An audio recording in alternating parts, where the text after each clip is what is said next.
Muy buenas noches, señoras, caballeros, bienvenidos al Gato al Agua. Sabrá usted que hoy, después de 500 días, quiero recordar, el Tribunal Constitucional finalmente ha decidido que el cerrojazo que impuso al Congreso de los Diputados el gobierno del PSOE, vicariamente con Meritxell Batet, ese cerrojazo, digo, fue inconstitucional.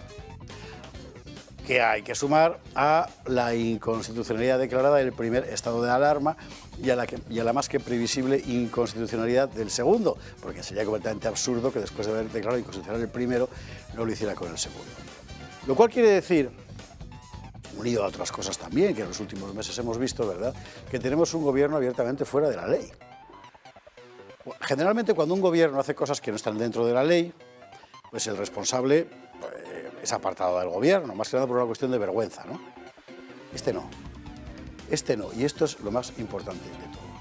Este gobierno tiene un proyecto, no es una mera amalgama de voluntades políticas y tal, este gobierno tiene un proyecto. Ese proyecto es deshacer la legalidad constitucional española para marchar hacia otra cosa, eso que el exministro Campo llamó debate constituyente, ¿verdad? Y esto es de una importancia extrema y hay que subrayarlo.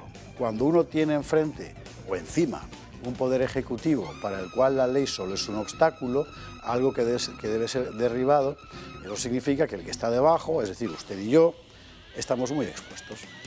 Estamos muy expuestos porque al final la policía, la Guardia Civil, el Ejército, Hacienda, etcétera, lo tiene el poder ejecutivo. Y a usted y a mí solo nos quedan los tribunales. Que el Constitucional hable es importante. Que tarde tanto en hablar es una vergüenza. Yo no sé cómo es posible tardar 500 días en elucidar si el cerrojazo del Congreso, hombre, si cada uno hubiera hecho una ponencia de 300 folios, en fin, pero no ha sido el caso, evidentemente. Así que aquí hay muchas cosas que afrontar de cara. Uno, a este gobierno hay que sacarlo cuanto antes de donde está, porque tiene tal querencia a romper la ley que para cualquier ciudadano normal es un peligro. Y por otro lado, tenemos unas instituciones que con su pasividad, negligencia, pereza, indolencia o como usted quiera llamarlo, están facilitando una situación en la que los derechos del ciudadano quedan expuestos a la voluntad política desnortada de este gobierno. Y son cosas que hay que tener en cuenta porque en España aún se vota. Y no tardaremos en volver a votar. Y ese día conviene recordar todo lo que nos ha pasado hasta ahora y, mucho me temo, nos seguirá pasando.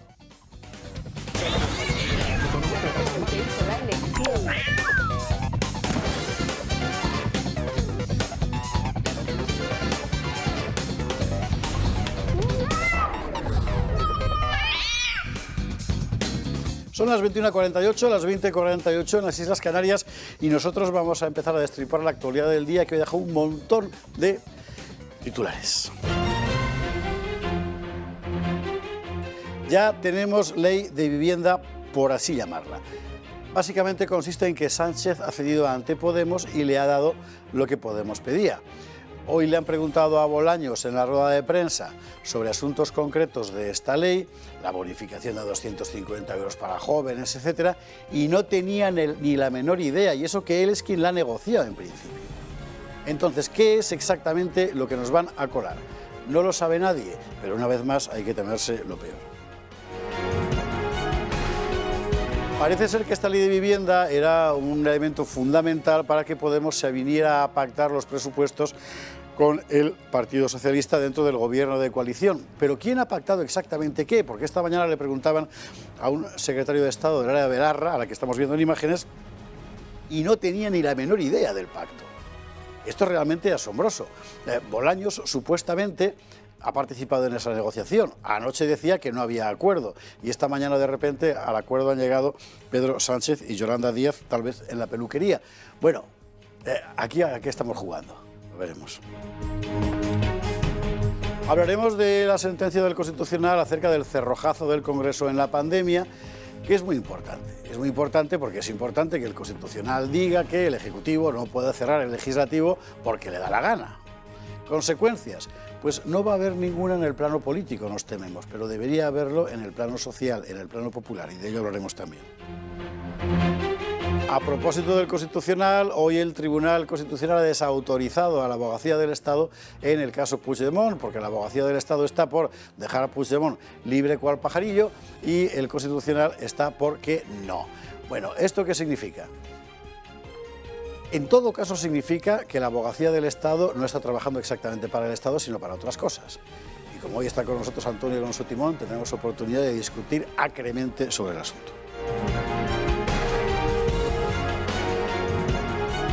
Resulta que si uno dice que dentro de los delincuentes hay un cierto número de inmigrantes, hay que expulsarlo. Es interesante porque lo dijo el otro día el Instituto Nacional de Estadística y no pasó nada, pero lo ha dicho Salvador Garriga en el Parlamento catalán y todos los partidos, menos el PP, por cierto, han rápidamente presentado un escrito para expulsarle de la vida pública, como a Sócrates y al que se le obligó a beber la cicuta. Preguntaremos hoy a Ignacio Garriga, que estará con nosotros, si lo de la cicuta va a ser también, porque esta gente es capaz de todo. Y hay más temas de los que hablar, pero un último titular les doy, y es que el cerco judicial sobre el ex embajador de Zapatero en Venezuela, el señor Morodo, el provecto señor Morodo, se va estrechando. Entre los suicidios oportunos, dinero negro, en fin, todo lo que ha pasado allí, toda la documentación que se está aportando en este instante en el juzgado conduce a algo que es una trama negra, negra, negra, y no solo por el color del petróleo. Y vamos a ver todo esto en compañía de nuestros contertulios de esta noche. Don Juan Antonio de Castro, ¿cómo estás? ¿Qué tal? Buenas noches. Dime, por cierto, que no lo hemos dicho en titulares, pero que yo quiero hablar con Juan Antonio, si nos da tiempo en el programa.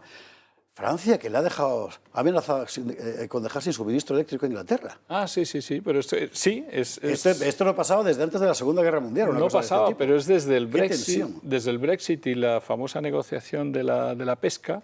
Es una retaliación francesa contra los límites de pesca que le ha puesto el Reino Unido, por lo visto. Yo sé que muchos espectadores no piensan lo mismo, pero a mí cualquier cosa que sea una medida antibritánica me parece bien. Sí, estoy contigo, sí, ¿no? Absolutamente. Juan Antonio, bienvenido. Don Juan Ángel Soto, ¿cómo estás? Juan, ha puesto cara de ser pro-británico, Juan Ángel, cuando hablábamos de... Sí, la verdad es que sí, yo iba a mencionar más bien lo contrario. Pues a Gibraltar, tú, o sea... Pero aún así estoy encantado de comentar la actualidad con vosotros esta noche.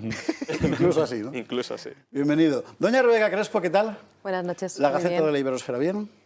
Estupendamente. Esta semana además tenemos bastante trabajo porque vamos a estar el fin de semana en Viva 21. Habrá una caseta de la Gaceta de la Iberosfera y estamos hablando un montón de cosas también para esos días, así que espero que los espectadores estén allí.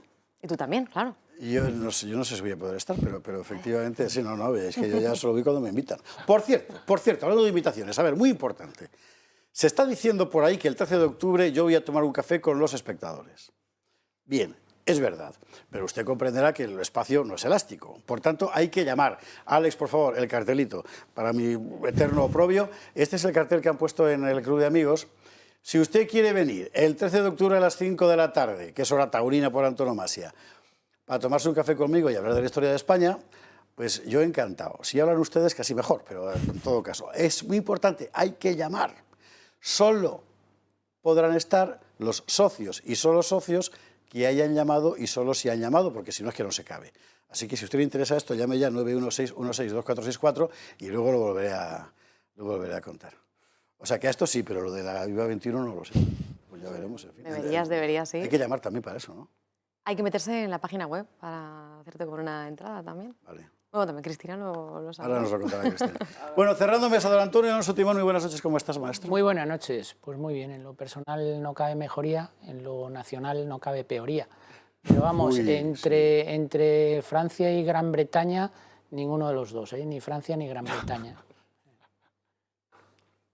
¿Verdad? Por cuestiones obvias, históricas. El libro que estoy acabando ahora, que es la segunda entrega de Julián Romero, de las Memorias del Maestro de Campo, se pasó 7 años en Inglaterra. Sí. Él y otros muchos cientos de españoles, ¿no?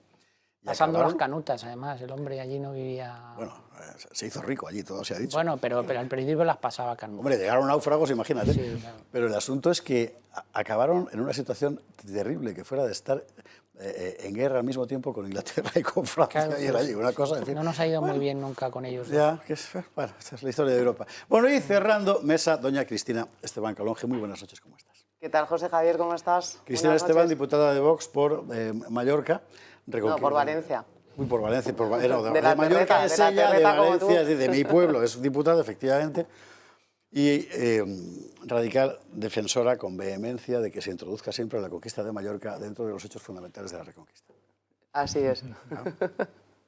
¿Por qué está aquí Cristina Esteban? Pues está aquí porque ella lleva hace poco, precisamente a las Cortes, una cuestión que a todo el mundo le preocupa en materia de vivienda, que es una de las grandes noticias de hoy, que es la cuestión de la ocupación.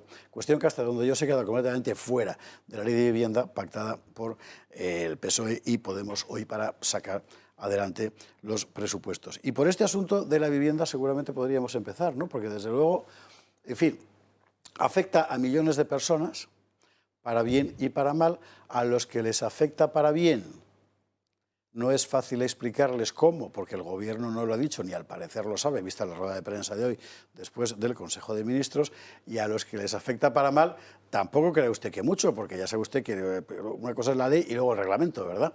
Bueno, de momento lo que sabemos, lo vemos ahora mismo en un vídeo y luego lo comentamos y Cristina Esteban nos da su docta opinión.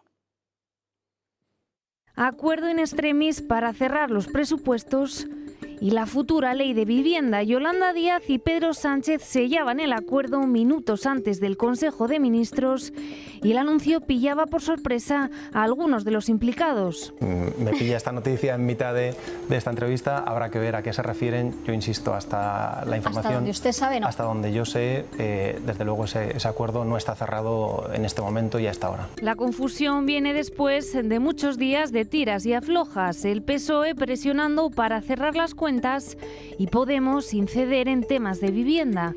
Finalmente han sido los líderes de ambos partidos quienes han desencallado las negociaciones. Sánchez da su brazo a torcer. Parece que finalmente el Partido Socialista ha entrado en razón. Y salva el principal escollo, intervenir los precios del alquiler. Cerrado el acuerdo, la nueva ley de vivienda distinguirá entre grandes propietarios, aquellos con más de 10 viviendas, y pequeños, los que tengan menos de 10. A los primeros se les podrá exigir por ley que bajen los alquileres en las zonas tensionadas y se les retirarán incentivos fiscales. Al resto, congelación de precios e incentivos fiscales para aquellos con ofertas más económicas. La nueva norma que ya prepara el Gobierno contempla la obligación de reservar el 30% de las promociones a vivienda protegida y establece un impuesto a la vivienda vacía que podrán aplicar los ayuntamientos con un recargo del IBI de hasta el 150%. Satisfacción en el Gobierno, aunque no completa, porque los presupuestos no han podido ser aprobados este martes. Serán una próxima reunión ordinaria o más bien extraordinaria y siempre antes del Congreso del PSOE que empieza el próximo 15 de octubre en Valencia. Bueno, ¿y qué podemos sacar en limpio de todo esto? Hoy le han hecho preguntas al señor Bolaños en la rueda de prensa enteramente justificadas. Por ejemplo, esos 250 euros de bonificación para jóvenes se aplican a cada uno de los inquilinos, se aplican en función del alquiler, cueste lo que cueste el alquiler en cuestión, se aplica, ¿cómo se...? Y no lo sabía. Y entonces ya uno dice, ahí va, esto que han aprobado, ¿quién no sabe lo que es? ¿Vosotros lo sabéis? No sabemos lo que es, pero sí sabemos el borrador que presentó Podemos y sí conocemos cuáles son las intenciones de Podemos y que el Gobierno lo va a aplicar solamente para no perder los presupuestos generales del Estado. El tema de la limitación de rentas, de alquiler, que es una cosa que ya se ha aplicado en Cataluña. Ya no es que porque el Banco de España ya advertía que eso podía ser pernicioso, porque podía sacar viviendas del mercado, que es precisamente lo que nos falta es vivienda y por eso es tan cara y por eso es tan poco accesible. Pues ya tenemos la experiencia empírica en Barcelona. En Barcelona en un año ha caído el 40% de la oferta de vivienda. Entonces, es que no hace falta inventar la rueda. Es como cuando los niños pequeños dicen, no tienes dinero, pues imprime billetes y... que a todos los niños pequeños se les ha ocurrido, pues lo mismo, pues vamos a limitar las rentas y así ya es más barato el alquiler y todo el mundo accede. Lo mismo pasa con el tema del cheque para la renta, es que independientemente de que no saben cómo lo van a aplicar, esto ya se ha hecho anteriormente y cuando se toman este tipo de medidas, ¿qué pasa? Que el mercado absorbe el precio de esa ayuda y entonces suben los precios de alquiler, si lo que hace falta es más vivienda. Y luego, bueno, perdona, y luego está el mantra este de la vivienda vacía, que para empezar no se ponen de acuerdo qué es vivienda vacía, porque hay viviendas que son fincas registrales con cédula de habitabilidad, pero a lo mejor no son habitables. Y además es que el INE nos dice que el 75% de la vivienda vacía está en lo que llaman la España despoblada, que nosotros hablamos de la España abandonada por las instituciones.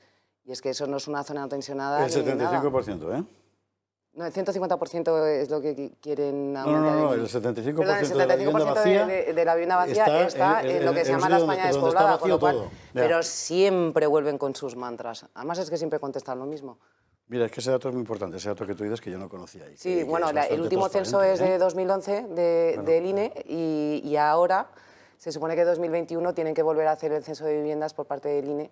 Pero es en lo que nos basamos, y es que la vivienda, en zonas tensionadas hay muy poca vivienda vacía. Vamos a ver una cosa, que yo enseguida os dejo la palabra, pero solo por un tema.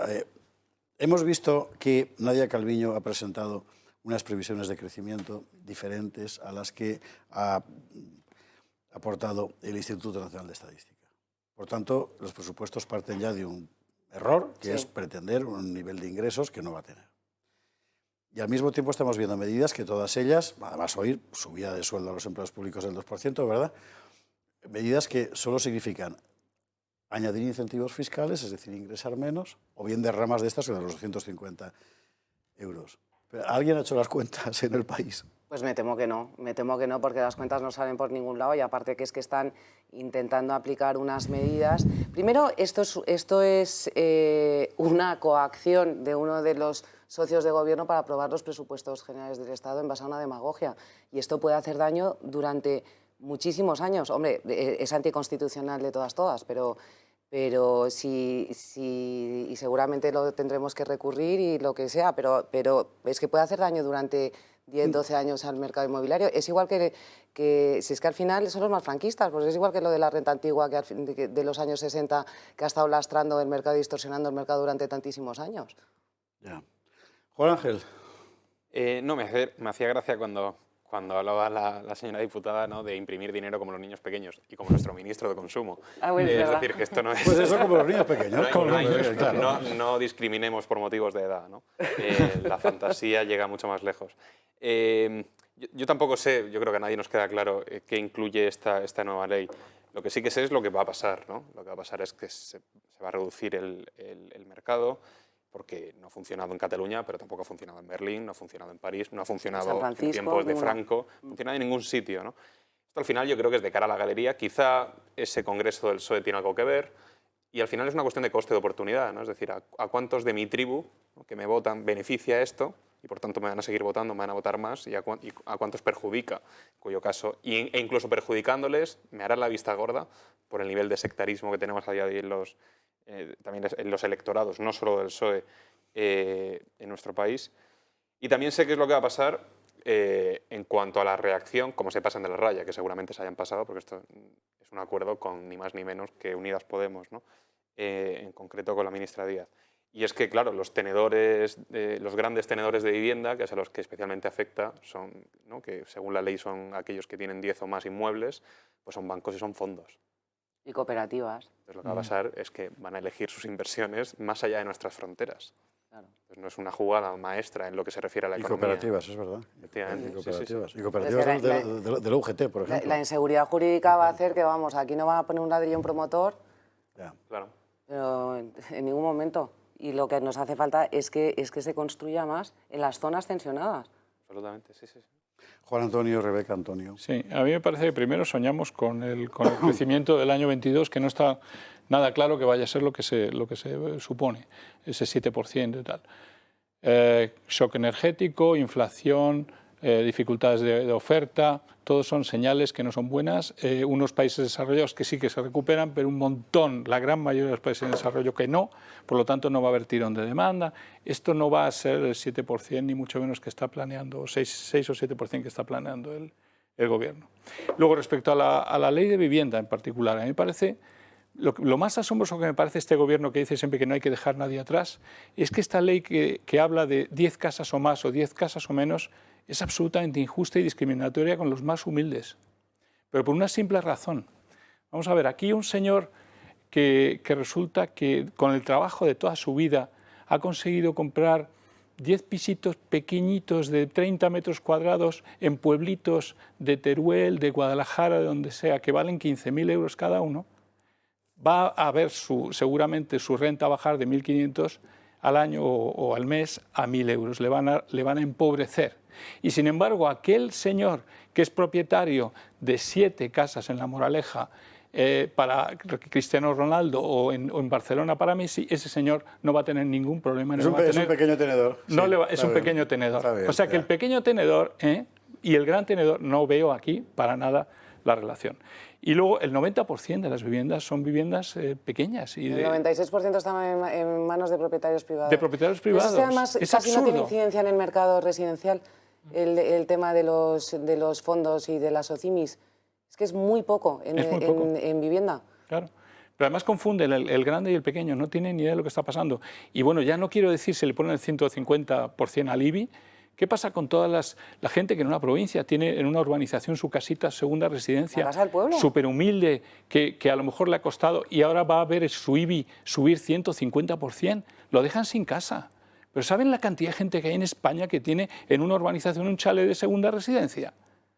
Son miles y miles y miles de personas que van a empobrecer. Entonces, no entiendo para nada. Es pura demagogia. Este es el camino de la Unión de Repúblicas Socialistas Soviéticas.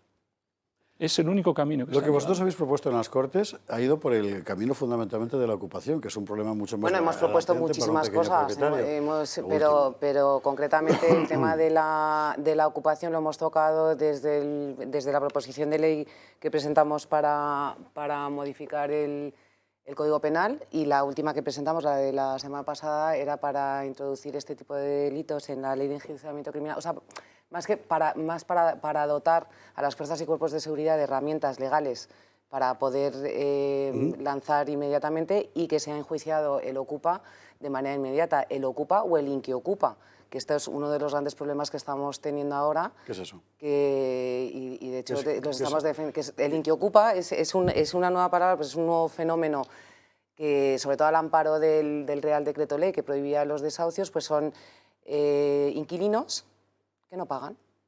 Que no pagan, y además es que no tienen ninguna intención de pagar. Claro. Y bueno, desde luego no son Cristianos Ronaldos con los que yo me he reunido de diferentes plataformas que piden una ley antiocupación, es gente más bien modesta. Más bien modesta con sus ahorros. Es que no solamente están jugando con su dignidad, con su salud mental, con su dinero, es un auténtico drama. Y para que estos jueguen con esta demagogia. No, son ahorros de toda la vida y tienen todo el derecho a gozar de esos ahorros. ¿De y las personas tienen derecho a ahorrar y además están pagando por este ahorro. Rebeca. Todos los años. Se ha comentado aquí en la mesa que es una ley que en otros países no ha funcionado y uno de ellos es Venezuela. Y es que esta es una ley totalmente chavista. Chávez comenzó con la congelación de los precios, también de los alquileres, y finalmente en 2011, que es cuando empeoró todo, bueno, ya de una manera catastrófica, fue cuando directamente prohibió los desahucios. Es decir, comienzan limitando, decidiendo el precio que tú debes poner a la propiedad que tú tienes, perdón, y después continúan directamente quitándote la propiedad y dándosela a los ocupas, ¿no? Precisamente. Es una barbaridad, porque en Venezuela precisamente lo que provocó esta medida fue el derrumbe del 95% del mercado inmobiliario, también en la capital, en Caracas. Y por otro lado, creo que también en esta ley vemos igual el motivo de por qué salió Carmen Calvo del gobierno, porque Carmen Calvo era precisamente la que parecía, ¿no?, que se oponía diametralmente a esta ley, y ahora igual ya sabemos por qué. Bueno, puede ser. Yo creo que hay más de un gran tenedor ahí. Hombre, los hay, tantos ministros que seguro que alguno hay. El Wyoming, a ver qué tiene que comentar de esta ley, por cierto. Efectivamente. En fin. Juan Antonio. Juan Antonio. No, Antonio. Antonio. Bueno, en primer lugar, lo que hay que decir de esta ley es que tiene problemas competenciales. ¿Por qué? Porque la competencia directa en materia de vivienda es de las comunidades autónomas, de acuerdo con el artículo 148.1.3 de la Constitución. Eso no significa que la competencia en materia de vivienda sea exclusiva de las comunidades autónomas, porque es una competencia concurrente. Pero el Estado tiene unas competencias en materia de vivienda muy pequeñitas. Es decir, yo estoy seguro, quiero leer, todavía no me he leído la ley, pero estoy completamente seguro de que algunos de los apartados de la ley invaden competencias, esferas competenciales de las comunidades autónomas. Por lo tanto, habrá que estar muy atentos para ver si esta ley tiene fallas de inconstitucionalidad o no la tiene. Es bastante probable que esta ley acabe en el Tribunal Constitucional por lo que estamos diciendo de problemas competenciales. En segundo lugar, se ha puesto de manifiesto aquí, el gran problema del alquiler en España es la falta de oferta. Y la falta de oferta de alquiler en España es precisamente debido a la inseguridad jurídica. En este país siempre se ha protegido mucho, se ha ido contra el propietario. Las leyes de este país hacen que los inquilinos pues tengan muchísima más protección, y no voy a decir ya ahora con la ocupación. Tenemos un fenómeno de ocupación que no existe en otros países. Parece impensable que en España podamos tener ahí a personas que están ocupando una vivienda y que las fuerzas y cuerpos de seguridad del Estado o que nadie pueda proteger la propiedad privada, porque en realidad en este país lo que se está atacando en los últimos años es la libertad y la propiedad privada. Tengo un paréntesis para contarte un caso concreto que he conocido de una persona cercana a mí hace unas pocas semanas. Y esta ley además... Un chamizo de estos, sí, perdóname, un chamizo de estos de los que hablabas, hablabas tú del pequeño... Sí, sí. Y llega una señora con un niño. Gitanos, para qué contarlo, en fin, me harán como a Garrigue, me pondrán en una lista, pero eran gitanos. Bueno, y llega la señora con el niño. Cuando va la dueña, se encuentra, está dentro, y llama a la policía.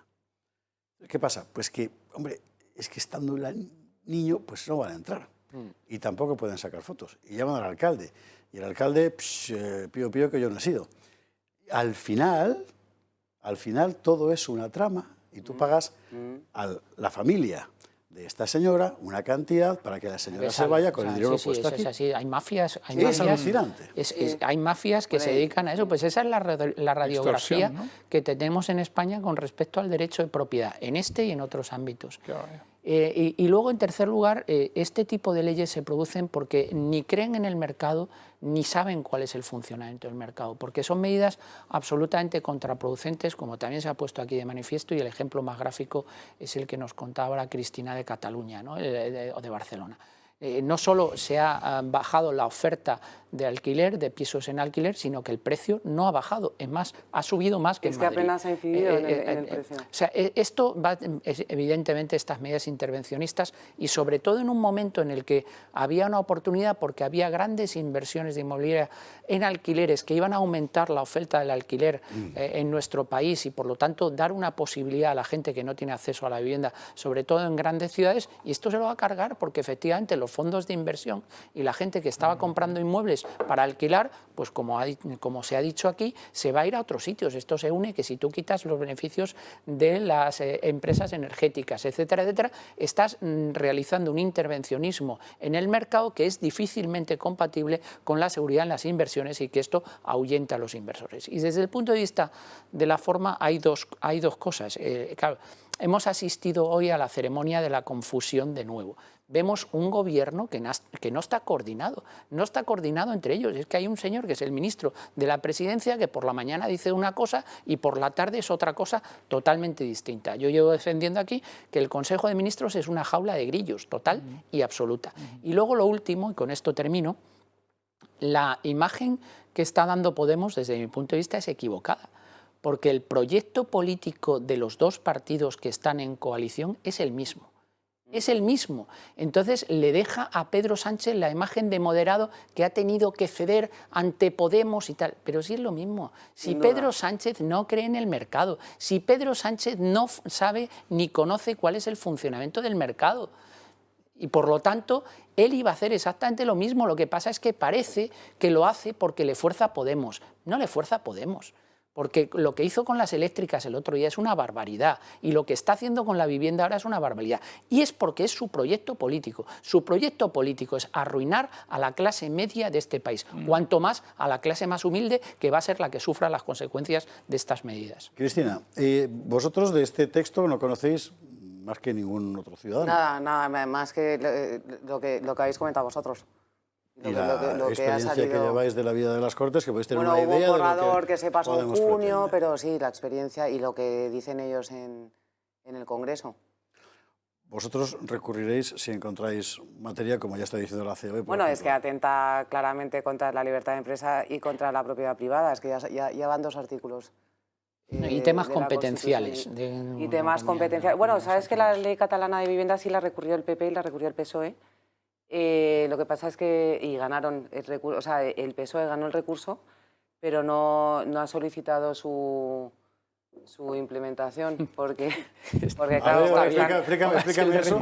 O sea, ganaron el recurso, o sea, sí. Recurrieron al Constitucional. Y puesto que has ganado tú, y de oficio no se quita esa ley del medio. No, tienen que solicitar tú sabrás la palabra. Sí, la ejecución del recurso, y no la han solicitado porque es que están ahí lo conté el otro día en la tribuna, están ahí pues sobornados, porque dicen que apuestan por el diálogo, más que nada, porque están así por perder los votos de los indepes.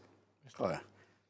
Es que el español es el último importante. Pero esas sentencias en el Constitucional no hace falta una ejecución directa, sino que hay que cumplirlas directamente cuando se haga el recurso. No tienes que ir a ejecución de sentencia, aunque hay que ir, como no es una ejecución de sentencia igual que en los tribunales ordinarios, que tienes que ir expresamente al tribunal. Pero no es extraño. Hay cosas más extrañas, podríamos contar sobre algunas sentencias del Tribunal Constitucional. Será después de la publicidad en todo caso, porque si no la publicidad va a acabar pagando el anuncio. Cristina Esteban, y ya es lo que faltaba.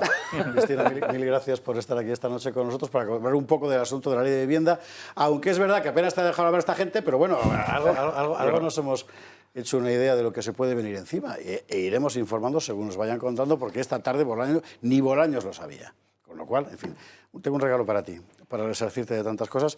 Ha salido la 3ª edición en bolsillo de Tercios, mi historia de los tercios, ilustrada por José Ferrer Claucel, con unos dibujos muy bonitos y tal. Bueno, pues 3ª edición en bolsillo, es que te lo regalo, encantado de la vida. ¿De verdad? Pues claro que sí. Oye, un millón de gracias, qué ilusión. Pues te voy a regalar una entrada para Viva 21. Fantástico. Te la has ganado. Muy bien. Cristina, mil gracias. Muchas gracias. Nosotros nos vamos a la publicidad inmediatamente. Antes tengo que contarle, nada, la tienda del Toro. Nosotros, ya sabe usted que vivimos de aquí gracias a usted, por eso esta ventana está abierta, si no, pues estaríamos hablando, pero no nos vería nadie. Bueno, además del club, tiene usted que entrar en la tienda del Toro, y si algo le falta por saber, se lo contamos ahora mismo. A la vuelta, más madera. ¿Qué sientes cuando dices España? Vivimos momentos delicados en los que parece que quieren acabar con ella. Precisamente por eso ahora tienes que estar más orgulloso que nunca de ser español. Y en la tienda del Toro Televisión encontrarás artículos que te lo harán sentir. Paraguas, bufandas, palas de pádel, banderas. No esperes más y llama al 683-555-407 o entra en la web www.tiendatorotv.com y luce con orgullo la bandera de tu país. Son las 22:23, 21:23 en Canarias. De Canarias vamos a hablar, porque como usted sabe, Pedro Sánchez, Pedro Augusto, ha hecho su generosa derrama de ayudas a La Palma por el volcán, que por otra parte no cesa. Ayudas, desde luego, absolutamente imprescindibles, es decir, nadie las va a discutir. El problema es que Pedro Sánchez es especialista en anunciar ayudas de este género y luego no soltar ni un duro. Por ejemplo, a los de la Filomena, que todavía están pendientes. ¿Se acuerda usted de la Filomena, verdad? Que aquí estuvimos encerrados una semana que no podíamos movernos. Bueno, todavía están pendientes de cobrar. Vamos a ver un breve resumen de la cuestión y lo discutimos. Casi 9 meses después de que la borrasca Filomena golpeara a la Comunidad de Madrid, causando uno de los mayores desastres naturales, los madrileños no han recibido ni un solo euro de los millones en ayudas que prometía el Gobierno. En particular, las necesarias ayudas en los parámetros legalmente establecidos y a todos los afectados. Unas ayudas que ascienden a 100.000 millones de euros, las mismas que los madrileños siguen sin recibir por la delegación que ahora reconoce que no sabe cuándo se podrá efectuar estos pagos. Sin embargo, Pedro Sánchez no tiene reparos para comprometerse a... El próximo martes el Consejo de Ministros aprobará, y se dice técnicamente, una declaración excepcional de zona afectada por una emergencia de protección civil en la isla de La Palma. ayudas inmediatas destinadas a facilitar viviendas a los palmeros y palmeras afectados. Ayudas a La Palma que se aprobarán hoy mismo en el Consejo de Ministros por valor de 216,5 millones de euros tras la erupción del volcán de Cumbre Vieja.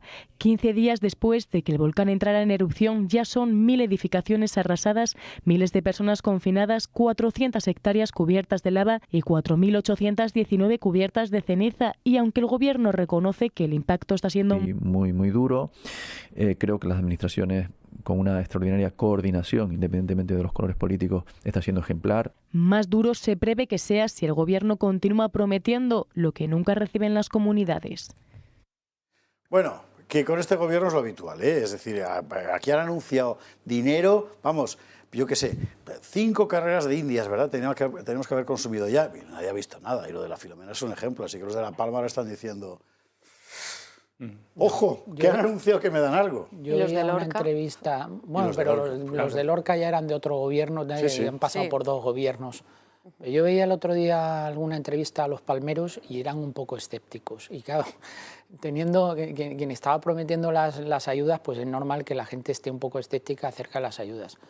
Evidentemente este gobierno es especialista en la propaganda, anunció a los 4 vientos el domingo en todos los telediarios unas ayudas muy potentes, decía un paquete muy potente de ayudas y tal. Y ojalá lleguen pronto. Yo desde luego creo que no se debe hacer una causa política con una desgracia como la de La Palma, pero sí hay que exigirle al gobierno que con celeridad ayude a la gente que lo ha perdido todo, porque hay situaciones absolutamente dantescas de personas, de familias que han perdido su casa, y que es lo peor que te puede pasar en esta vida junto a la pérdida de un ser querido, que es que pierdas todas tus pertenencias y por lo tanto necesitan una ayuda rápida. Yo espero que lo hagan y yo espero que esas ayudas lleguen rápido, porque inicialmente hay que recordar que aprobaron tan solo un paquete de 10 millones de euros, cuando, por ejemplo, al Plus Ultra le habían rescatado con 50 millones de euros y hay dinero para todos. Eso sí era zona catastrófica. 10 millones de euros. Ahora, pero tiene un poco de trampa, porque dentro de ese paquete que decía tan potente el presidente del gobierno de 206 millones, dicen, bueno, exenciones fiscales. Claro, exenciones fiscales a un señor, le voy a perdonar a usted el IBI, que ya no tiene casa. O sea, eso tiene los trucos que tiene este gobierno, que es un prestidigitador y un experto en este tipo de lides. Y para más ir sobre todo, que Izquierda Unida y el PSOE se han pasado la vida criticando a los gobiernos anteriores, al gobierno anterior en particular, pues por ejemplo las inundaciones de Málaga, que no pagaban las ayudas, que pasaban 6 meses, 1 año no las habían pagado. Se ha pasado la vida criticando precisamente que las ayudas no lleguen, pues ahora son ellos los que van a tardar seguramente en hacerlas llegar. El caso de Filomena son 100 millones que se están esperando y los argumentos eran fallos técnicos, que luego, por supuesto, la Comunidad de Madrid ha dicho que jamás se había ocurrido ningún fallo técnico. Son excusas absurdas, ¿no?, que rayan casi en el problema político. Y eso es en ese tema. Lo que se pregunta uno es si en La Palma va a ocurrir lo mismo y si también van a empezar a argumentar fallos técnicos para no mandarles el dinero. Juan Ángel, Rebeca, no sé si queréis decir algo de la Filomena de La Palma, porque nos vamos a Barcelona. Espero que, como comenta Antonio y Juan Antonio, lleguen esas ayudas, pero yo esperanza del Gobierno poca. Lo hemos visto con Filomena, que no han llegado, y insisto lo de también el terremoto de Lorca, aunque fuese con otro gobierno, es que ni el PP ni el PSOE son capaces de hacer llegar las ayudas cuando son necesarias, porque el terremoto de Lorca fue en 2011 y esas ayudas tampoco han llegado todavía de forma íntegra a las personas que estuvieron afectadas. O sea, que es que la confianza en este gobierno es mínima, y además que tampoco conocemos todavía cuáles van a ser las consecuencias exactas del volcán, porque todavía está activo. Los volcanólogos hicieron una predicción de que podía durar hasta 60 días o más, creo que fue hace 20 días, ¿no?, cuando se produjo la erupción, y estás proporcionando o programando unas ayudas cuando ni siquiera eres todavía consciente de cuál es la dimensión del problema. Eso pensaba yo, que era sobre todo show, porque tú haces rápidamente algo como por show. Aquí, quién sabe, están saliendo chimeneas por todos lados. ¿Cómo va a acabar esta historia? ¿Cuánto será la indemnización final? Vamos a ser serios si de verdad piensan compensar de verdad como se debe. Es marketing, como tantas otras veces. Juan Ángel. Sí, bueno, efectivamente, prometer es gratis, especialmente cuando sabes que de aquí a las próximas elecciones va a haber 17.000 escándalos más, de manera que, salvo quienes hayan perdido sus casas, pocos se acordarán de que esta fue una promesa más incumplida. Estoy de acuerdo que no se puede hacer una estimación decente de costes y, por tanto, todas las ayudas que se prometan o serán pocas o, bueno, serán eso, de cara a la galería. Pero sí que es cierto que para esto están los gobiernos, ¿no? Para actuar de forma contundente cuando se les necesita. Lo que pasa es que todo apunta a que esto va a ser una actuación un tanto ineficaz y seguramente insuficiente. A Barcelona nos vamos. ¿Por qué? ¿Se acuerda usted, que lo contábamos aquí la semana pasada y de hecho en las 2 últimas semanas, que varios países europeos han roto institucionalmente, y esa era la noticia, el tabú de vincular delincuencia con inmigración, particularmente con inmigración ilegal, que era un poco absurdo, porque algo que todo el mundo veía, que todo el mundo sabía, que todo el mundo decía en privado y que en público nadie se atrevía a decir. Bueno, pues empezaron Dinamarca y Suecia, después España, el Instituto Nacional de Estadística, subrayando la vinculación entre... Hay que tener en cuenta una cosa, la inmigración ilegal en sí misma es un delito, por ilegal, claro. Entonces, bueno, en fin, bueno, vale. Y resulta que a Ignacio Garriga se le ocurrió el otro día decirlo en el Parlamento de Cataluña. Y hombre, claro, o sea, ¿cómo se le ocurre decir en el Parlamento de Cataluña algo que cualquier catalán ve todos los días? Es que eso es justo lo que no se puede decir en el Parlamento de Cataluña. El resultado, socialistas, separatistas y comunistas, o lo que fuere, se han puesto de acuerdo para tratar de expulsar lo más lejos posible del Parlamento catalán a Ignacio Garriga, al que seguramente veremos, pues no sé, desterrado en la Guyana o algo como papillón cualquier día de estos. Don Ignacio Garriga, muy buenas noches. ¿Qué tal? Muy buenas noches, don Javier. A ver, ¿las esposas están puestas ya o todavía no? Pues muy... ¿No? Pues muy bien, muy tranquilo y la verdad que, en fin, se reafirma una vez más la importancia, ¿no?, de dar voz a los problemas corrientes de los catalanes y evidencia cómo al separatismo y a la izquierda le molesta tanto que pongamos el dedo en la llaga y que denunciemos su buenismo y su complicidad, pues como bien decías, con la inmigración ilegal. Ellos son los expertos en financiar la inmigración ilegal. No hay que olvidar que el Parlamento de Cataluña la legislatura pasada votó por unanimidad, ¿no?, el aumentar la paga para los menores extranjeros no acompañados y para los que ya se consideran exmenores ya no acompañados, y nosotros hemos venido a romper ese consenso porque creemos que es lo que demanda la sociedad en Cataluña en su conjunto, porque es una amenaza para la seguridad y porque, como ya se ha demostrado en muchísimas regiones de Europa, el modelo del multiculturalismo es un fracaso que amenaza nuestra seguridad, nuestra prosperidad y nuestra identidad. Y frente a su intento de demonizarnos y de intentar ponerme multas o incluso, ¿no?, intentar vulnerar los derechos que me son propios como diputado en el Parlamento de Cataluña, nosotros no vamos a dar ni un paso atrás y vamos a seguir perseverando en denunciar todo lo que sus medios de comunicación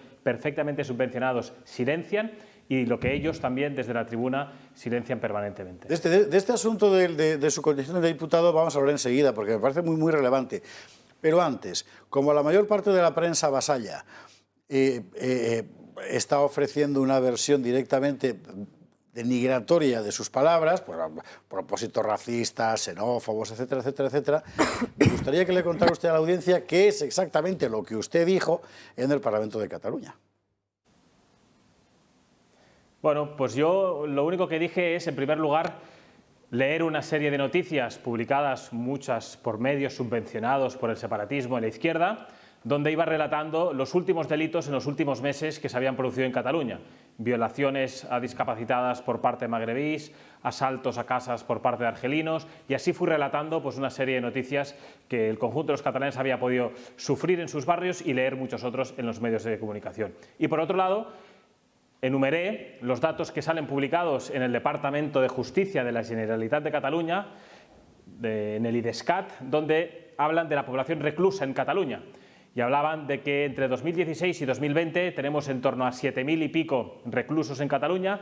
De esos 7.000 y pico, 4.000 y pico son españoles, de nacionalidad española, y unos 3.000 y pico largos son extranjeros. Por tanto, les dije que, a pesar de que ustedes lo silencien, los datos son evidentes y hay casi, ¿no?, un 16% de la población total de Cataluña que está cometiendo más del 46% de los delitos. Por tanto, eso es lo que tanto les ha molestado y que, por cierto, es algo que no fueron capaces luego de rebatirme desde la tribuna, porque, como bien he dicho ahora y dije entonces, me limité a leer los datos, oficiales y sobre todo a dar voz, que es lo que no hacen ellos, a los problemas que están sufriendo en muchísimas barriadas de Cataluña, donde, como bien sabéis, hay muchas zonas donde ya se están convirtiendo en las famosas no-go zones. Y eso hay que acabarlo, hay que denunciarlo y nosotros, a pesar de sus intentos de demonizar, seguiremos denunciándolo. Otra cuestión, antes de dar la palabra a Juan Antonio de Castro y Rebeca Crespo, que quieren preguntarle también, que me parece muy relevante, es la cuestión de su condición de diputado. Aquí hemos visto con Jorge Campos, un buen amigo, en fin, que es contertulio de esta mesa, que cuando se le ocurrió preguntar al gobierno balear, después de haber recibido información de dentro de la delegación del gobierno, cuando se le ocurrió preguntar por algo elemental en cualquier tarea de control del legislativo al ejecutivo, directamente lo que se hizo fue acusarle de poner en riesgo la función del ejecutivo, de difamar a las instituciones, y por supuesto no le contestaron. Pero vamos a ver.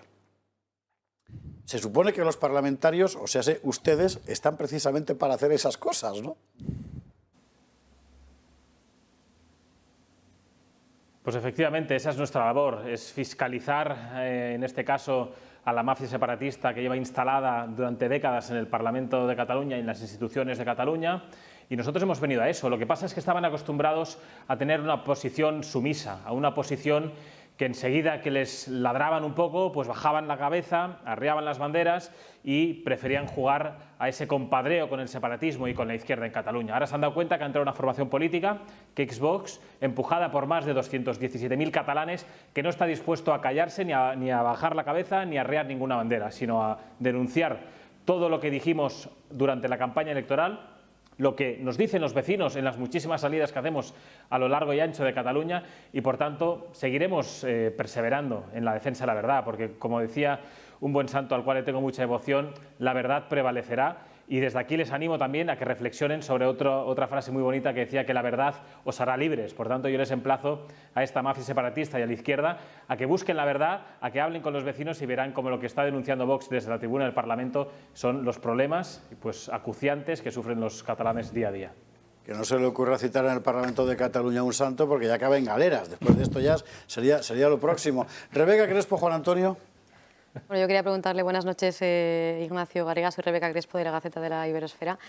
Teniendo en cuenta las circunstancias que está viviendo en el Parlamento catalán, donde la esquizofrenia independentista parece que ve denunciable que se diga la verdad, como es en este caso, y sin embargo un golpe de Estado sí que es lícito, ¿echa de menos el Congreso de los Diputados? Bueno, echo de menos al magnífico equipo humano que teníamos en el Congreso de los Diputados, con el cual pues, hice muy buenas relaciones. Pero la verdad que no. Estoy profundamente agradecido a la dirección del partido que me diera la oportunidad de liderar pues, la candidatura en Cataluña, y la verdad que estoy contento, la verdad, de poder estar en primera línea de batalla defendiendo pues, la libertad, la igualdad de todos los españoles, y especialmente a todos aquellos catalanes pues, que durante décadas habían estado condenados a la muerte civil, a ser perseguidos permanentemente. Y la verdad que no nos sentimos solos, no me siento solo, porque me siento súper apoyado por muchísimos catalanes que están silenciados por esta mafia separatista, y me siento fuerte, igual que el resto de los 10 diputados en el Parlamento de Cataluña, para seguir dando la batalla, como dije, desde la noche electoral hasta la victoria final, porque a pesar de que algunos nos han intentado meter en calzador de que estamos condenados a vivir bajo el yugo del separatismo, a no garantizar el bienestar y la prosperidad de nuestros hijos, yo niego la mayor y digo que podemos recuperar esa Cataluña y que nosotros no vamos a arrear ninguna bandera, y que ya podrán intentarnos aplicar códigos de conducta, multarnos, silenciarnos, cordones sanitarios, pero se van a cansar antes ellos que nosotros, porque nosotros, como hemos dicho, nos debemos a los catalanes. Juan Antonio de Castro. Sí, Ignacio Garriga, buenas noches. Yo quería empezar primero felicitándole por hablar por las cosas como son y decir la verdad ante políticos que no parece que quieran comprender cosas que son absolutamente, que tienen una lógica aplastante. Para mí, y yo no sé si yo creo que lo comparte absolutamente usted, la inmigración ilegal es delincuencia. Y para mí, personalmente, un delincuente debe ser considerado delincuente y deja hasta cierto punto el carácter de inmigrante. Todo inmigrante ilegal es un delincuente, y un delincuente se puede decir de dónde es. De hecho, cuando vemos ataques terroristas o amenazas terroristas, o cuando se habla incluso de ladrones o incluso de gente que ha hecho abuso sexual, se habla, es de origen de Bilbao, unos bilbaínos que no sé qué, unos andaluces que no sé cuánto, se habla, porque son delincuentes. Para mí el inmigrante ilegal pasa a ser delincuente en mi país. Y en ese momento se puede decir el origen sin tener ningún odio, puesto que en todos los demás, o es que si no es la calidad del crimen lo que hace que esto se convierta en odio o no, porque eso ya no tendría nada que ver con la corrección, ¿no? Yo era un poco consultarle cuál es su punto de vista en esta visión. Bueno, pues efectivamente, ¿no?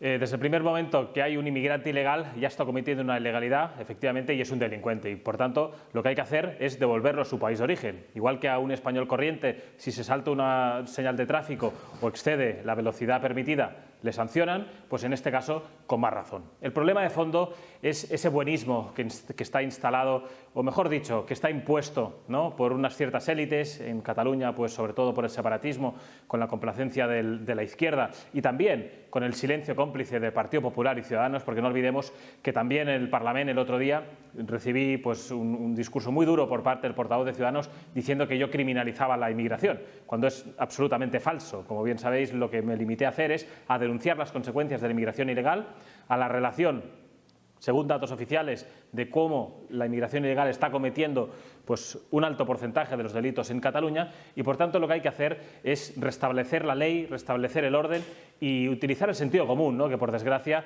pues está tan alejado, ¿no?, de ese politiqués que utilizan los políticos y, en definitiva, hay que seguir denunciando cómo el buenismo y cómo la permanente silenciación de los problemas de los catalanes y del conjunto de los españoles en torno a la inmigración es algo que hay que romper, porque por denunciar que la inmigración ilegal tenga que ser devuelta a su país de origen, por denunciar todos aquellos delitos cometidos por inmigrantes ilegales, sean verdes, amarillos, azules o negros. No hay ningún tipo de motivación de odio ni de racismo. Lo único que hay es exigir, como representantes públicos que somos, que se cumpla la ley por igual, sean españoles o sean del país de origen que sean, ¿no? Pero es algo que, por desgracia, gracias a que la izquierda ha ganado la guerra cultural durante muchísimos años porque nadie le ha plantado batalla, pues estamos donde estamos. Pero eso se ha acabado, Vox ha venido a romper ese consenso en torno a ciertos temas y a liderar sobre todo esa guerra cultural sobre esos grandes temas que estaban unos silenciados y otros pues que pretendían amordazarlos, ¿no? Absolutamente. Una última pregunta, ya que le tenemos aquí, hay que preguntarle por Puigdemont, claro. ¿Le ha llamado Puigdemont para desde Cerdeña? Pues no, voy a darle, yo creo que la noticia de la noche, que no, Puigdemont no me ha llamado, pero no es nada sorprendente. De hecho, el señor Aragonés, el presidente de la Generalitat, yo creo que es el único diputado aquí presente al que aún ni siquiera se ha dignado a dirigirle la palabra ni a saludarle. Siempre que me ve, intenta evitarme. Por tanto, sí, es algo muy revelador, pero bueno, no me sorprende nada. Al final, ellos saben que nosotros estamos detrás de la acusación popular que ha sentado a muchos de los golpistas en el banquillo de los acusados y que luego les llevó a ingresar en prisión. Hace poco sentamos a los responsables de la mesa del Parlamento y hace poco anunciamos, ¿no?, que de persistir de la voluntad de esta nueva mesa en el Parlamento de seguir cometiendo ilegalidades, pues que acudiríamos a los tribunales, ¿no? Y me decían que estaba permanentemente amenazando y yo les recordé que no, que simplemente me limitaba a recordarle los artículos del Código Penal y yo creo que a eso hemos venido, ¿no?, a decirles claramente que se ha acabado el tiempo de impunidad, que gozaban de cierta impunidad en torno a los fondos públicos que permanentemente estaban malversando, en torno a los medios de comunicación que los manipulaban a su antojo y ahora se han dado cuenta pues, que todo eso se ha acabado, que tiene una formación política pues, que está fiscalizando todos los movimientos que hacen y a cualquier ilegalidad pues tienen un recurso. Así que yo espero que el señor Puigdemont no me llame y si lo hace, pues que lo haga en primer lugar para pedir perdón y para decir que tiene ganas de comparecer ante la justicia española y pagar por los graves delitos que cometió pues, en 2017. Don Ignacio Garriga, muchísimas gracias, muy buenas noches. ¿Le vemos este fin de semana en Viva 21? Ahí estaré, como no podía ser de otra manera, con toda la familia nos desplazaremos. Magnífica. Muchas gracias, muy buenas noches. Buenas noches. Bueno, pues esta era la historia, ¿cómo decir? Declaración de diputado non grato, ¿verdad?, de Ignacio Garriga por contar algo que está en todos los documentos oficiales. Es que es interesante, el grado de hipocresía al que se ha llegado en la vida pública española, y no solo española, por cierto. Hemos de irnos a la publicidad. Después hablaremos de esto y de lo que queráis, pero la pública cerra ya porque van a ser -4 y yo tengo que contarles que este vino que ha logrado tener tan callados a nuestros contertulios en este ratito es el de Tejoneras, que vuelve el clásico de Tejoneras. O sea, quitadle por favor porque el rótulo de Garriga al vino, porque si no parece que ha sido por el vino, por lo que Ignacio Garriga ha dicho eso, y no, ha sido por las cifras oficiales. Usted sabe que Tejoneras es el vino de pago, es decir, que criado en el propio territorio, ¿verdad? El propio terruño, más premiado de Madrid. Se elabora en la finca Tejoneras, en un suelo magnífico de granito y de pizarra. Tiene ya acumula 50 premios internacionales en los concursos de más prestigio. Últimamente, pues el Tejoneras Alta Selección 2011 ha sido galardonado con la medalla de oro del Women's International Trophy en Frankfurt, que digo yo que siendo en Frankfurt, porque lo ponen en inglés, pero bueno, cosas de los alemanes, ¿verdad? Con un jurado exclusivo de mujeres, todas profesionales. Esto es interesante y no hay que ver cómo Rebeca Crespo le está pegando al vaso que tiene, que de verdad está riquísimo. Esta añada de Tejoneras de 2011 es una reserva especial de la familia, por cierto, y es la que se sirve durante el programa, esta que tenemos aquí, que nos estamos bebiendo, y es la que se envía en exclusiva a los que contraten, a los que compren ahora mismo el pack Tejoneras, del que vamos a hablar enseguida, porque ha habido más premios, o sea, tienen el Challenge International du Vin de Burdeos. Aquí estamos haciendo... Bueno, le han dado un premio hasta en Tesalónica. O sea, para que un griego te premie un vino, ¿cómo será? Pues ahí estamos. Esto es lo que se ha llevado el Tejoneras. Bueno, son unas viñas maravillosas. Los viñedos al lado de la Sierra de Gredos son espectaculares y sobre todo el vino. O sea, el vino de Tejoneras, pues ¿qué le voy a decir? Yo soy un fan. Y además encima los dueños de Tejoneras son tan maravillosos que cuando nos traen vino nos regalan jamón. Así que mil gracias de verdad, porque estos jamones están también contribuyendo a que el programa sea muchísimo más llevadero para el conductor que en otras circunstancias. Oferta, nuevo pack Tejoneras. Atención, una botella de 750 de Gran Reserva, 6 botellas de Tejoneras Reserva Alta Selección, que son las de la etiqueta azul, y 6 botellas de la Graz Crianza, que son las de la etiqueta blanca. Más un abrecorchos Tejoneras, cosa que es muy importante porque estoy harto de ver abrecorchos que hay que hacer antes un tutorial en internet para aprender cómo funcionan, y 6 copas serigrafiadas Tejoneras. Bueno, además un tapón de vacío, que esto ya es una cosa, en fin, como para Juan Antonio de Castro, así de gourmet, ¿verdad? Para conservar el vino varios días una vez abierta la botella. Bueno, todo eso, repito, 6 de alta selección, 6 de crianza, el Magnum, el grandote, el Gran Reserva, todo eso, 129 €, portes incluidos si es en la península. En total un 25% de descuento, así que es una oferta sencillamente, en fin, maravillosa. Puede usted comprar también estos vinos en toda España, en el Corte Inglés y en la Comunidad de Madrid, en Alcampo y en Distribuciones Adán. Y lo más fácil, pues mire, el teléfono. Esos teléfonos que ve usted ahí, tanto el fijo como el móvil, y a disfrutar porque de verdad que son unos vinos espectaculares. Vamos a hacer una pausa para la publicidad para que se repongan del consumo de vino en nuestros contertulios y a la vuelta vamos con lo de Puigdemont, con lo del Constitucional, con los presupuestos, con todo lo que ha estado pasando hoy, que es tela. Bueno, nos ha pillado Alex Herrero, que lo ha hecho adrede, en plena degustación de estos jamones que nos han servido los amigos de Tejoneras y del vino, que es extraordinario. De verdad que esto no solo hacemos de publicidad, que también, es que está buenísimo. Está bueno. Y le vamos a regalar un pack al Tribunal Constitucional. ¿Por qué?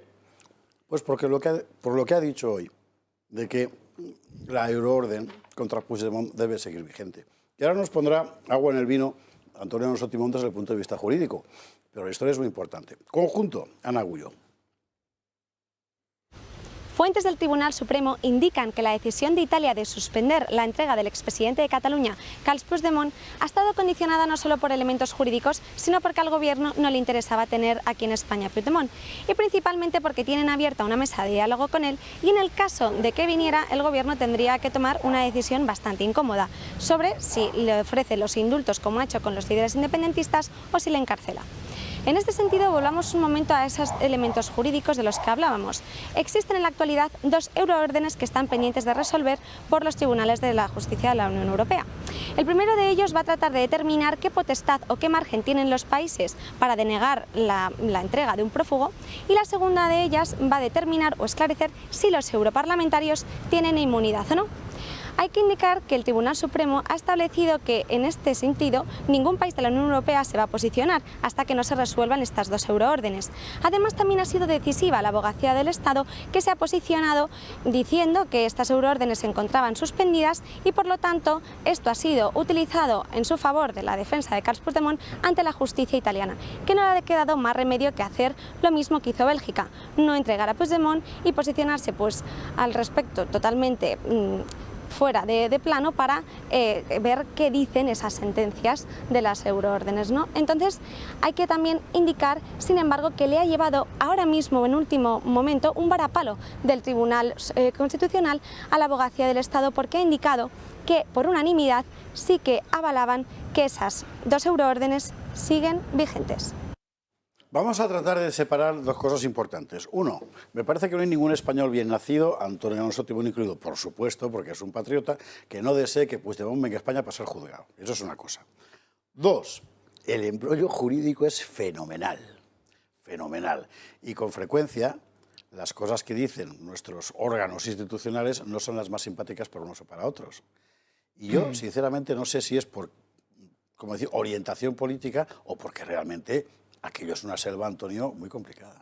Sí, es un tema jurídico complejo y me reafirmo en lo que acabas de decir. Yo creo que a todos nos gustaría que Puigdemont viniese a España y fuese juzgado con un juicio justo por los tribunales de justicia en España en función del delito que cometió. También hay que decir que Puigdemont está fuera de España no por este gobierno, sino porque ha habido aquí fallos de todos los signos, porque Puigdemont el fin de semana ese que se despidió de todo el mundo en Gerona podía haber sido detenido y puesto a disposición de la justicia. Ha fallado tanta gente tan distinta que cuesta creer que sean fallos, ¿verdad? Efectivamente. Y que por supuesto que desde el punto de vista político al gobierno no le interesa que en este momento venga Puigdemont, eso es un hecho evidente. Pero jurídicamente, lo que hay que explicarle a la gente es que cuando se plantean cuestiones prejudiciales, como la que planteó el juez Llarena ante el Tribunal de Justicia de la Unión Europea, las cuestiones prejudiciales tienen 2 efectos, normalmente igual que los recursos en materia jurídica, tienen un efecto devolutivo y un efecto suspensivo. Pueden tener esos 2 efectos. En el caso de la cuestión prejudicial ante el Tribunal de Justicia de la Unión Europea, tiene esos 2 efectos. Tiene el efecto devolutivo porque tiene que ser resuelto por un tribunal distinto al que plantea la cuestión prejudicial, y tiene el efecto suspensivo porque, de acuerdo con el artículo 23 de la regulación del Reglamento de Funcionamiento del Tribunal de Justicia de la Unión Europea, cuando se plantea una cuestión prejudicial de validez ante el Tribunal de Justicia de la Unión Europea, queda en suspenso hasta que falla el TJUE. Exactamente. Es lo mismo que sucede cuando se plantea una cuestión de inconstitucionalidad en España para saber si un precepto que tiene que aplicar un juez o tribunal español es conforme o no a la Constitución. Por lo tanto, desde el punto de vista jurídico es un tema complicado, pero es verdad que el planteamiento de la cuestión prejudicial de validez hace que tenga que pronunciarse y resolver de fondo esa cuestión el Tribunal de Justicia de la Unión Europea, que por eso es por lo que los tribunales italianos, desde mi punto de vista, estaba previsto ya por los especialistas en la materia. Yo no soy especialista en derecho comunitario, pero sí tengo ya me han contado la historia desde el punto de vista jurídico y desde lo que yo también he podido acercarme al asunto. Hasta que no se pronuncie el Tribunal de Justicia de la Unión Europea va a ser difícil y diga si efectivamente la euroorden está en vigor o no está en vigor y se resuelva sobre si la euroorden que pidió Llarena, que ese es el fondo del asunto, es conforme o no al Tribunal de Justicia y por lo tanto Bélgica en primer lugar tendría que haber devuelto a Puigdemont a España.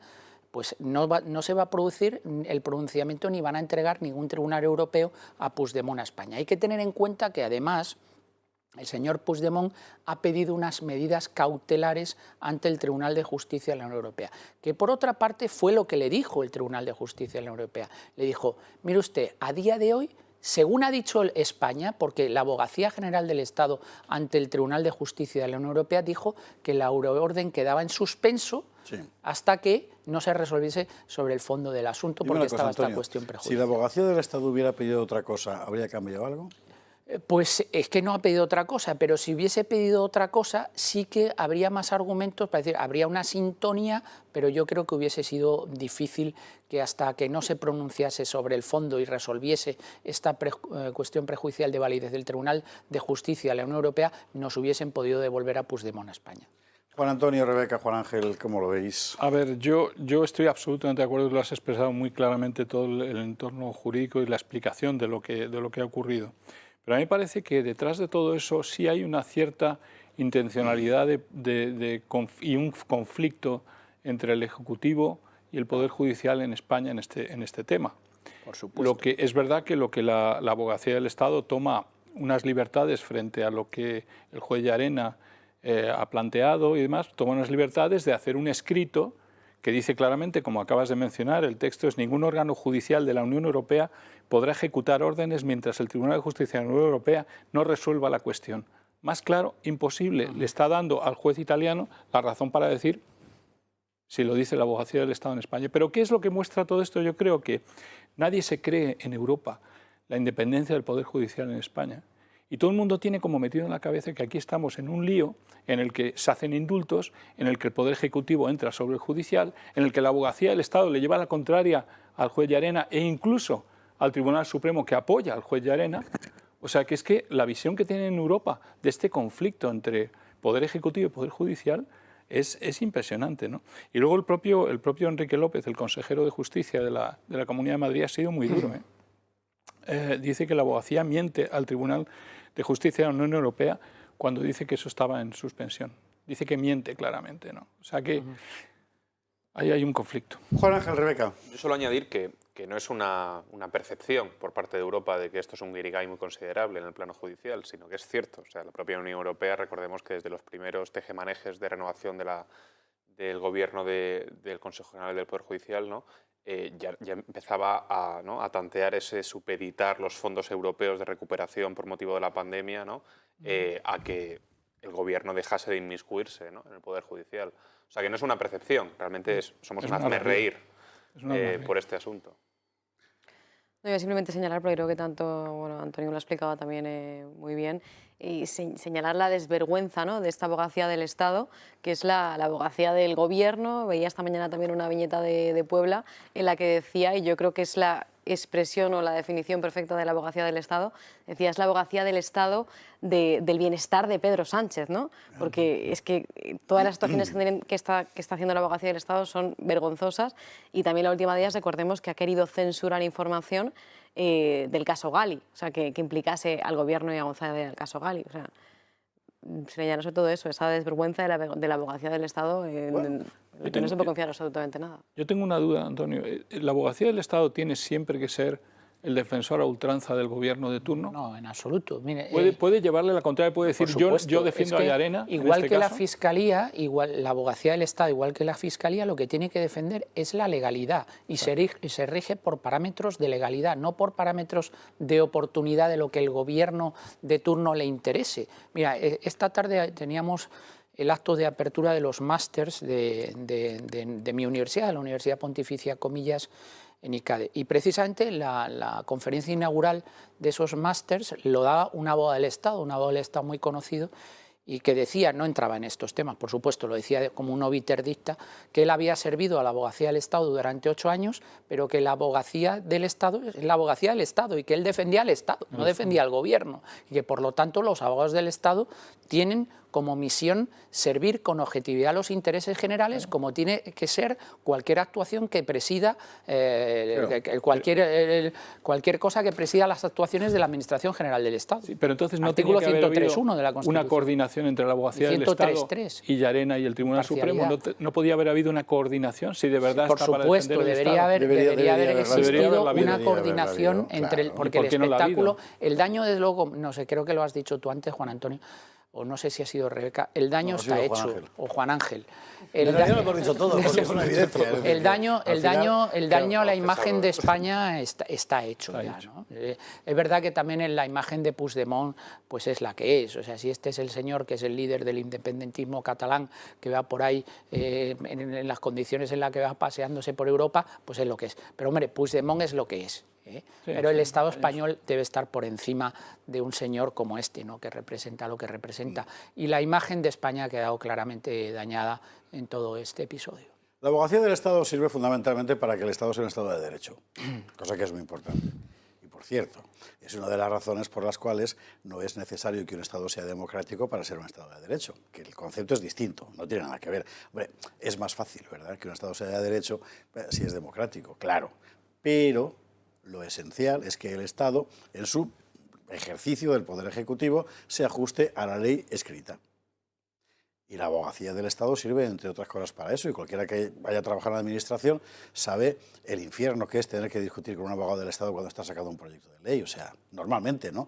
Otros no, que es lo que está haciendo este gobierno, que es al revés. Bueno, entonces tiene que ir echando a los abogados del Estado. Pero ese derecho existe. Quiero decir, la ley está. La ley está. El problema es quién tiene que ejecutarla. También el Tribunal Constitucional, que ha tardado 500 días en decir que el cerrojazo del Congreso por parte del Gobierno fue inconstitucional.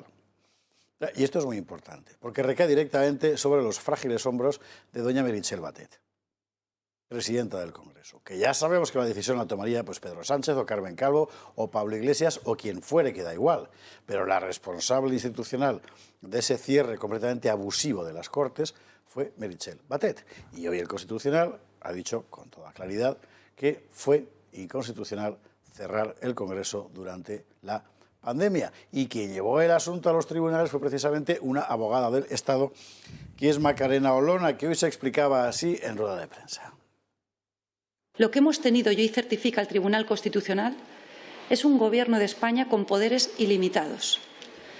Porque quiero recordar en este punto que cuando decimos gráficamente que se secuestró el Congreso, y hoy lo certifica el Tribunal Constitucional, supuso que desde el 4 de marzo al 14 de abril no se celebraron sesiones de control y, pese a ello, todos y cada uno de los diputados de esta Cámara cobramos religiosamente todas y cada una de nuestras retribuciones públicas que pagan los españoles con sus impuestos. Para no añadir presiones he callado, pero hoy voy a hablar.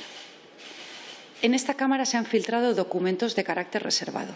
El 10 de marzo conocimos el contagio de un miembro integrante de nuestro grupo parlamentario y yo personalmente lo que hice fue remitir en representación del grupo Vox un escrito a la presidencia de la Cámara, como les decía, solicitando que se suspendiese la sesión de esa misma tarde, que iba a continuar los días siguientes, ante la imposibilidad de acudir nadie de nuestro grupo parlamentario sin garantías sanitarias para el resto de miembros integrantes de esta Cámara.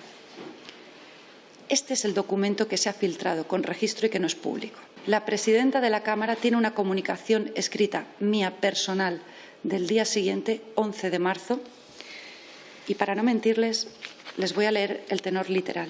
Para la semana que viene ya tendremos la garantía de poder acudir sin riesgo al Congreso, el grueso del grupo. Esta información no se ha filtrado. Es absolutamente incierto que el secuestro del Congreso haya sido motivado por ninguna petición de Vox. Esto último es interesante porque fue la maniobra marrullera luego de Meritxell Batet y tal para tratar de hacer que no había sido cosa suya, que eran los grupos que lo pedían. No, fue una decisión del Ejecutivo. A ver, yo creo que la señora Batet tiene que defender la Constitución. De hecho, o la ha prometido o la ha jurado, si no me olvido. Y es verdad que todo aquel que jura o promete la Constitución en algún momento la puede violar, pero eso tiene que tener alguna consecuencia.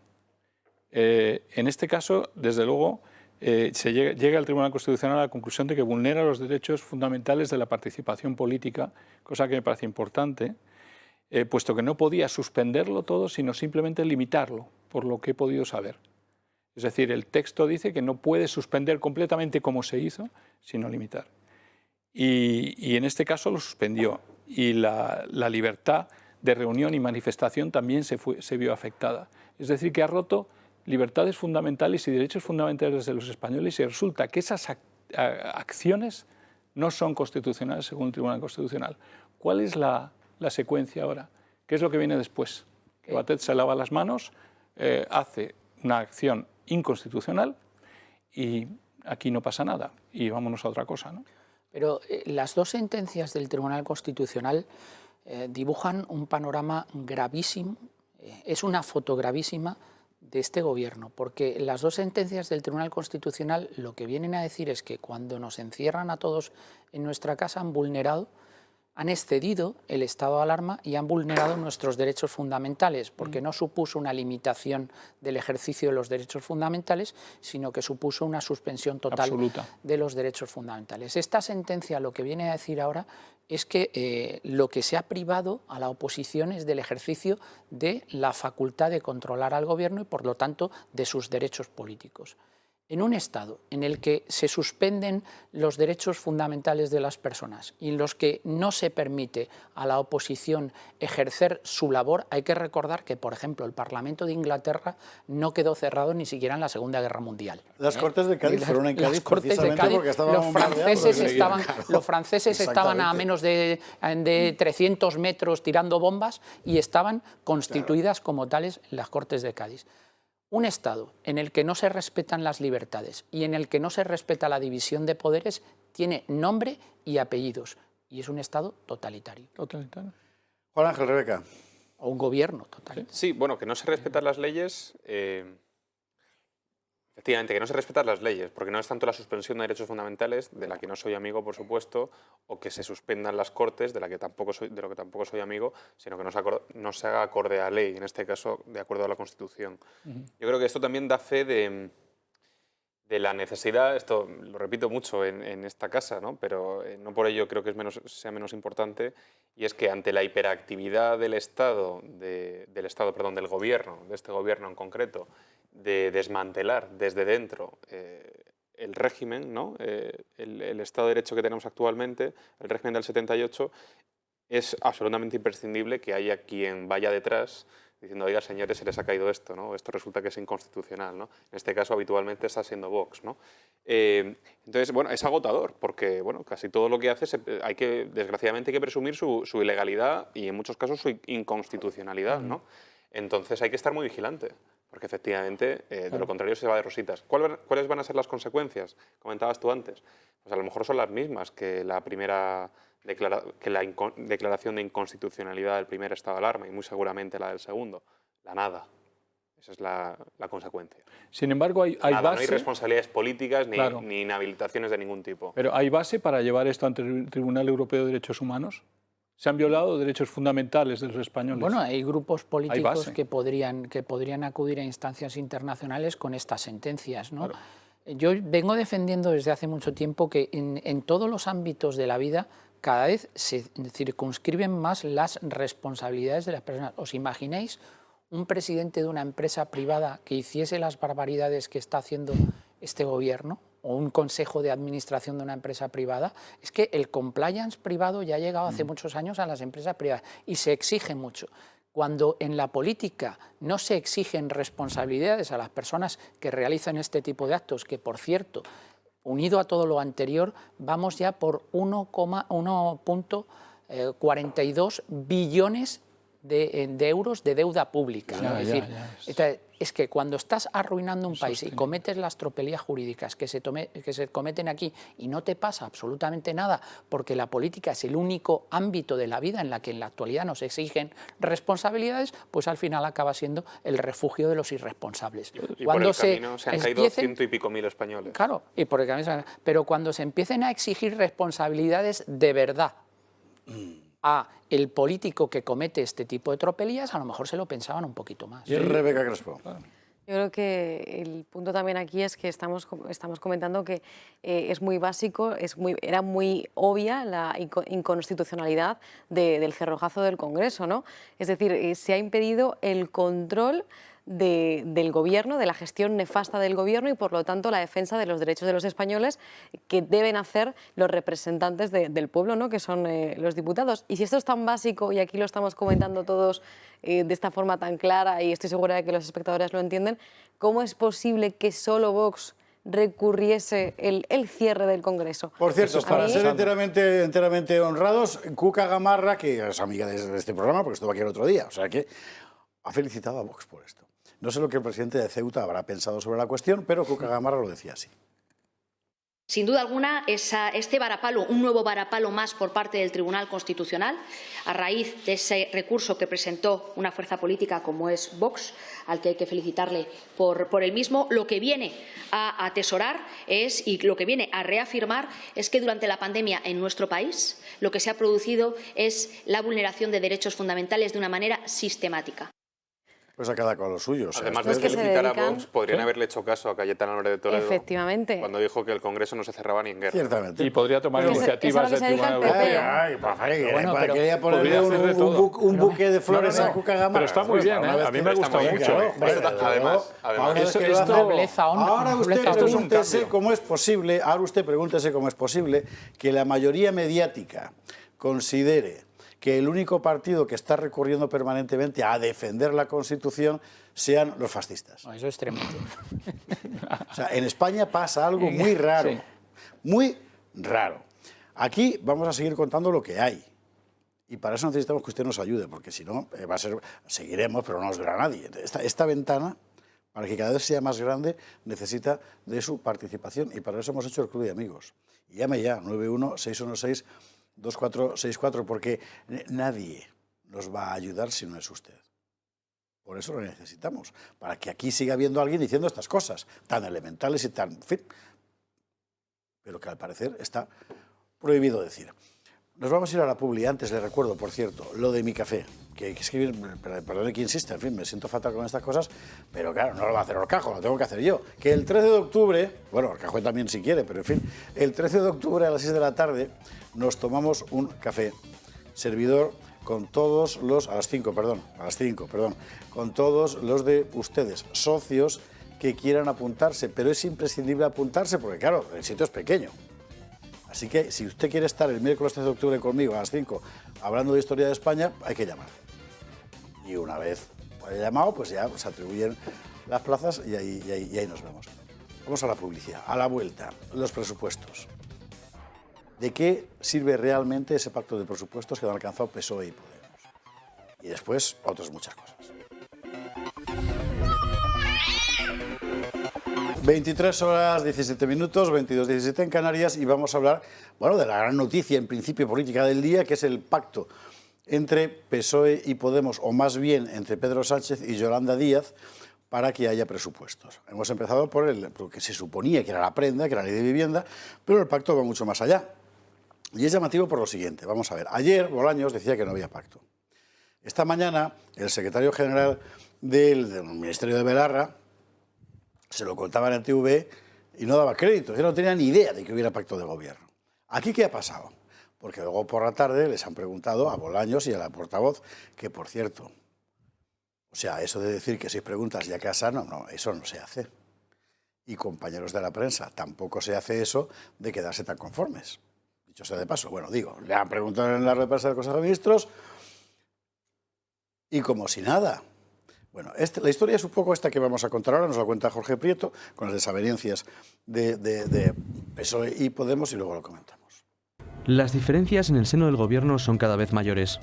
Se trata del impuesto de sociedades, la ley de vivienda y especialmente el consiguiente control precio del alquiler, la reforma laboral, la renta mínima, la reforma de las pensiones y las ayudas a la maternidad que postula la ministra de Podemos, Ione Belarra. En plena negociación presupuestaria no han pasado por alto las últimas discrepancias entre Yolanda Díaz, vicepresidenta segunda, y José Luis Escrivá, ministro de Inclusión y Seguridad Social.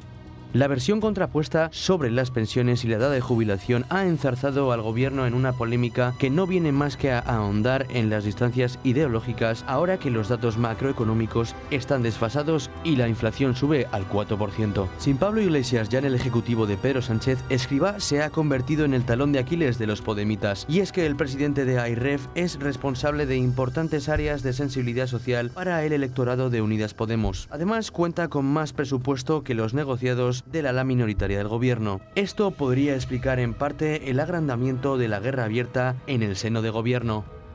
En este ambiente de tensión manifiesta en el gobierno, la situación en la que se encuentra la negociación de presupuestos no es más que la extensión de las distancias crecientes en la coalición. Y es que todo lo que hacía presagiar un acuerdo inmediato se empezó a tambalear la semana pasada cuando la ministra de Hacienda, María Jesús Montero, llegó a admitir que puede haber un alargamiento del plazo de la negociación y extenderse a la primera quincena de octubre, una semana más allá de lo previsto. Después de todas estas confusiones, Sánchez y Montero han cerrado esta negociación hoy mismo y por lo que parece, muchos de los participantes de esta decisión no se han llegado a enterar, como por ejemplo el secretario de Estado de Derechos Sociales y responsable de Economía, Nacho Álvarez, el cual se ha quedado un tanto perdido cuando le han preguntado por los presupuestos. Señor Álvarez, empezábamos hablando de la vivienda, de si había acuerdo o no. La Secretaría de Estado de Comunicación, Moncloa, insiste en que se ha alcanzado un acuerdo esta mañana. Bueno, me pilla esta noticia en mitad de esta entrevista, habrá que ver a qué se refieren. Yo insisto, hasta la información... Hasta donde usted sabe, no. Hasta donde yo sé, desde luego ese acuerdo no está cerrado en este momento y a esta hora. Y es extraño que usted no lo sepa. Yo diría, cuando ha empezado esta entrevista, ese acuerdo... En fin. Lo hemos cortado por misericordia, porque no se puede quedar peor, en fin. ¿Qué te digo? Tanto extraño sí que es. ¿Verdad? Bueno, ¿qué futuro le veis a este pacto?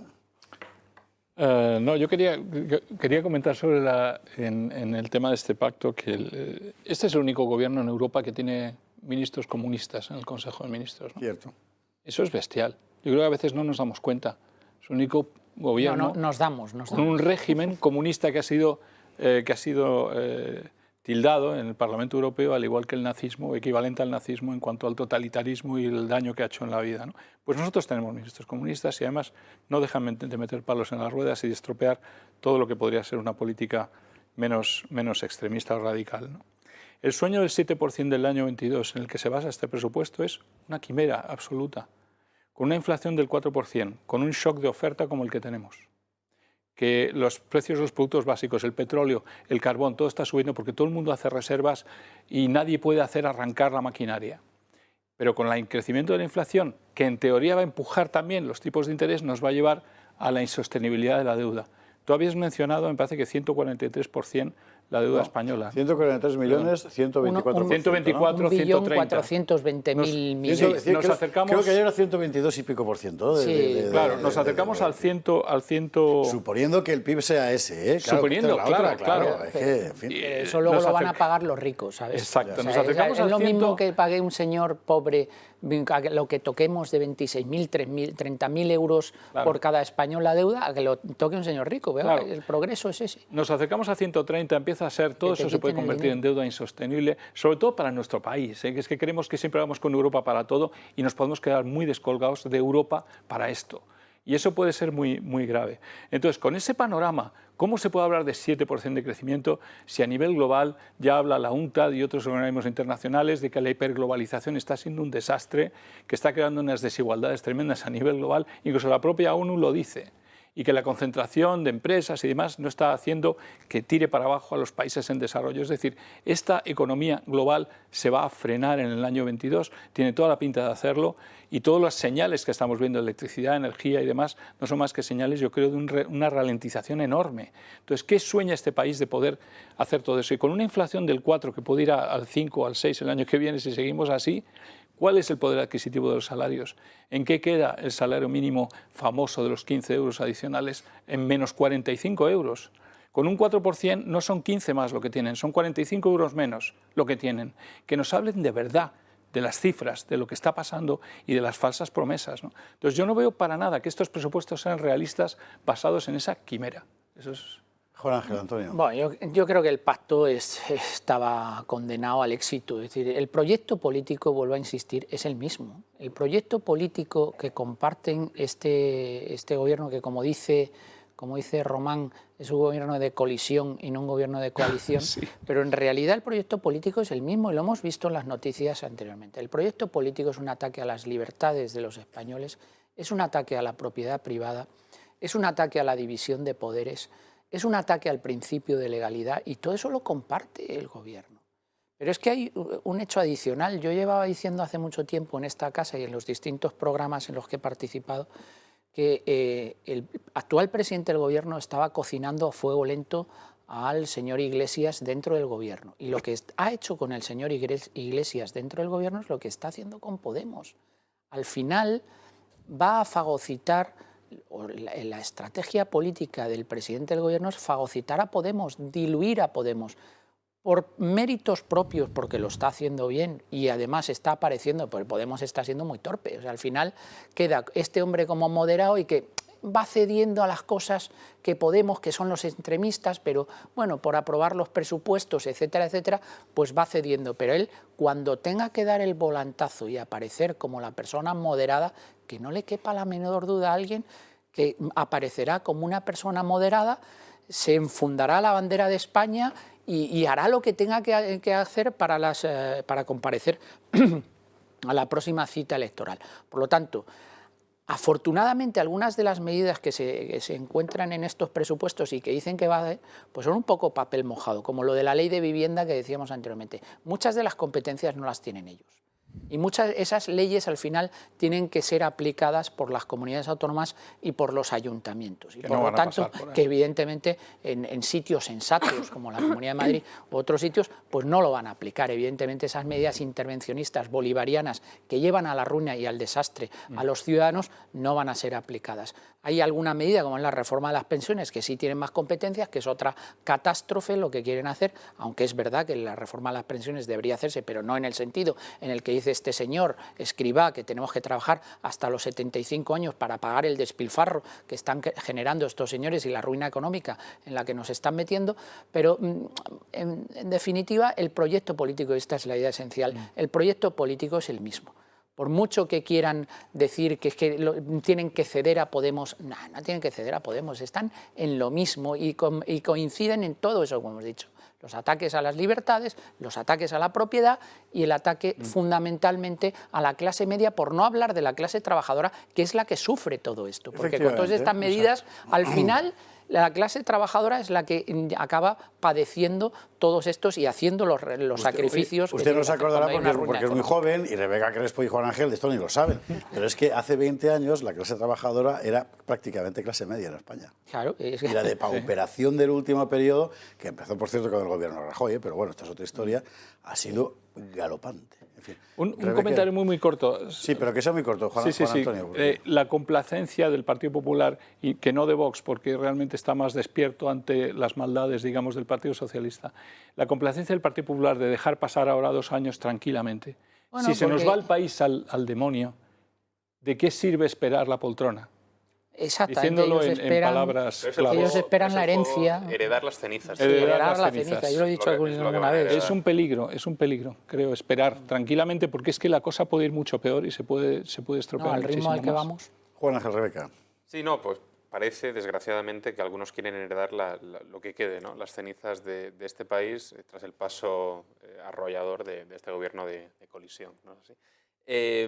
Son presupuestos de gasto, pero la previsión de ingresos es lo que a mí me preocupa, ¿no? Cuando hablamos de un gobierno que no sabe ni lo que va a crecer el PIB, o lo sabe pero miente. Entonces esto es complicado. Es bueno, en parte, en este caso en concreto, que muchas de las medidas que están adoptando sean de cara a la galería y bien no se vayan a aplicar, bien como la última subida del salario mínimo, aunque ahora lo quieren subir otra vez antes de fin de año, pues no haga demasiado daño.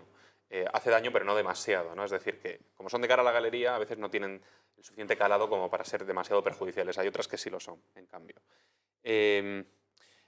Has mencionado al ministro Escrivá, no es que vaya a romper una lanza en su favor, pero sí que diré que me cae bien en un sentido. Por un lado le compadezco porque creo que vive un poco como secuestrado, bueno, quizá no haya desarrollado algún tipo de ¿eh? síndrome de Estocolmo en su secuestro dentro del Consejo de Ministros.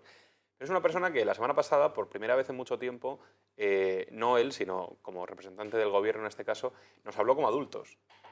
Y nos dijo, señores, tenemos un problema. Tenemos un problema muy grave que hay que solucionar. Y nos toca, y hemos vivido por encima de nuestras posibilidades, este sistema está quebrado y nos toca apretarnos el cinturón y trabajar más. No sé si es la solución. No estoy de acuerdo con las recetas. El que ha vivido por encima de sus posibilidades es el gobierno. Yo creo que tiene que trabajar más. Básicamente la deuda que tenemos es una deuda pública. Claro. Porque se ha despilfarrado el dinero público. Pero el hecho de que, a lo que voy es que, no estando de acuerdo con las recetas que propone el ministro Escrivá y, por supuesto, sus compañeros de gobierno, el hecho de que ya nos hablen como adultos es de agradecer, porque estamos muy acostumbrados a que no lo hagan, y a que nos digan que podemos seguir bailando porque la música sigue... A los niños los tratan como adultos ahora y a los adultos como niños. A los niños los tratan como adultos en miniatura porque son del Estado, Claro. entre otras cosas, ¿no? ¿Ves? Hay que traicionar la cosa generacional, porque el PSOE es especialista en hablarlos como adultos cuando está saliendo del poder, porque Solbes 2 veces. Claro, es que hay que recordarlo, una siendo ministro de Felipe González y otra siendo ministro de Zapatero, si no me equivoco, ¿verdad? Sí, Anunció Solbes. en la primera vez que la gente se fuera haciendo planes de pensiones porque eso estaba quebrado, y la segunda vez lo mismo. Claro, es que se dan cuenta cuando se van. Y luego ahí lo tenías, de comisario europeo, no sé qué, ¿no? En fin, claro. ¿Futuro previsible de Escrivá con esto que ha dicho? Pues el mismo que el de Solbes. Pasará a una gran institución internacional donde se jubilará, por supuesto, a los 65, a los 67, ¿verdad? Y nosotros aquí seguiremos cavando piedra. Y con plan de pensiones privado. Ahí estamos. No, pero fijaos la confianza que tiene la gente, los españoles en la economía, que mientras el gobierno está despilfarrando el dinero y haciendo crecer exponencialmente la deuda pública, los españoles estamos ahorrando. El nivel de ahorro de los españoles cada vez es mayor. Que de poco va a servir con la inflación. ¿Pero por qué? Porque la gente tiene miedo al futuro y entonces la gente, en previsión de lo que pueda pasar, pues está ahorrando. Rebeca Crespo. No, simplemente lo que comentaba Antonio, que Pedro Sánchez, el PSOE, busca diluir a Podemos también con este acuerdo. Yo creo que lo que busca también Sánchez es tener contento por ahora a Podemos, tenerle un poco tranquilo y que no moleste demasiado, porque recordemos que para aprobar los presupuestos no solo el PSOE necesita a Podemos, sino que también necesita a los independentistas, y todavía yo creo que le va a quedar un largo camino. Recordemos lo que ha dicho también Rufián, Sí, señor. que no garantiza que vayan a dar su apoyo a los presupuestos. Por lo tanto, yo creo que esto ha sido una maniobra, no sé si de última hora, como se está diciendo o no, para mantener un poco tranquilo a Podemos, porque lo que le viene con los independentistas, aunque ya sabemos lo que terminará sucediendo, ¿no? Que al final pues más dinero para la autonomía y mucho que negociar, claro. pero le conviene ahora mismo tener un poco calladito a Podemos, porque lo que le queda por negociar con los independentistas y con sus socios y con EH Bildu y demás, da para largo. Ahora empieza el baile. Y ahora el baile, porque esto funciona siempre así, es que aparecerá gente, Rufián, el de Bildu mañana, yo qué sé, voy a decir, hombre, pues yo no estoy de acuerdo porque no sé qué y tal, para que el gobierno vea, a ver, ¿qué quieres? ¿Qué quieres? Pues quiero Claro. 150.000. Claro. Y al final es que este gobierno de coalición es exactamente eso. Claro, y mientras Extremadura y Andalucía y otros que también querrían más, pero que no tienen manivela. A los leales, nada, a los desleales. En fin. Bueno, ha citado mucho Rebeca Crespo Venezuela. Y hay una historia que hay que contar, porque nosotros no vamos a dejar de contarla. Usted se acordará del famoso lío en el que de repente descubrimos que de la gigantesca petrolera venezolana PDVSA, expoliada a modo por el régimen de Chávez primero, Maduro después, Chávez es el de Andalucía, es otro tipo de expolios. Chávez primero, Maduro después, resulta que había un montón de dinero que estaba yendo a cuentas españolas, a cuentas de socialistas españoles, a través del embajador de España en Caracas, en aquel momento, que era Raúl Morodo, histórico, por cierto, del PSP de Tierno Galván, que de eso me acuerdo yo, que ya soy mayor. Bueno, y he aquí que el mismo día que tenía que ir a declarar uno de los principales, en fin, fautores de todo aquello, va y resulta misteriosamente suicidado en su despacho. Bueno, están empezando a aportar pruebas documentales ahora en instrucción. Y cuantos más documentos aparecen, más flagrante es la implicación de Morodo y compañía en este asunto enormemente turbio que evidentemente no afecta solo a Morodo. Y aquí es donde está precisamente el quid de la cuestión. Nos lo cuenta Ana Angelova. Continúa la sombra de los presuntos pagos irregulares de la petrolera estatal venezolana. Ahora el foco está en la Fundación Ayacucho, una entidad ligada al entorno de Raúl Morodo. Recordamos que Morodo fue embajador español en Venezuela en la época de José Luis Rodríguez Zapatero y habría aprovechado muy bien su posición. ¿Usted tiene alguna cuenta abierta en el extranjero? Estamos hablando de una mordida millonaria con la que mucho ojo habría estado relacionado el directivo ahorcado de PDVSA. Este directivo, Juan Carlos Márquez Cabrera, fue hallado muerto en Madrid justo después del arranque de estas pesquisas contra el ex embajador Morodo. Toda una casualidad. Los titulares en los medios de comunicación allá por 2019 tenían una idea clara. A miembros de la investigación les parecía muy extraño lo sucedido. Márquez Cabrera había viajado de Estados Unidos a Madrid sabiendo que iba a ser detenido en cuanto pisara Barajas e incluso se había mostrado abierto a tirar de la manta. Es decir, se podía hablar incluso de una entrega prácticamente voluntaria. Claro, el caso se centra en esa actividad. La fundación formaría parte del entramado que habría utilizado Morodo para canalizar los pagos millonarios desde PDVSA por contratos de asesoramiento ficticios, según dicen los investigadores. Lo curioso de esta investigación millonaria a la fundación es que estaba a nombre de los padres del ex alto cargo de la petrolera. Pero la cosa no acaba ahí, porque al abrir tenía un capital de $10.000 y en apenas un año amasó 5,7 millones que se detectaron en cuentas en Suiza. ¿Y cuál es la situación ahora? Pues sabemos que la Audiencia Nacional se acaba de dirigir a la Fiscalía Anticorrupción para recabar su criterio acerca de si mantener o no bloqueado de manera provisional ese capital de la fundación. Como ven, en este thriller aún queda mucha tela que cortar y mucho que investigar. Y mucho que investigar, y se está investigando, y es una magnífica noticia. De paso le digo Ayacucho. Ayacucho es una ciudad del Perú, una provincia. Fue una batalla en su día. Los ayacuchos, hay un episodio de Pérez Galdós sobre la cuestión, es el nombre que se daba a los oficiales españoles, por cierto, masones prácticamente todos ellos, que estuvieron allí y cuya implicación real en las emancipaciones hispanoamericanas es bastante interesante. Porque cuanto más se investiga, más claro está que la masonería española intervino activamente en beneficio de la emancipación de los países hispanoamericanos, contra la propia corona. Y eso empezó aquí, en la época de la dominación francesa. Historia fantástica que otro día contaremos, porque ahora no es el momento. Rebeca Crespo.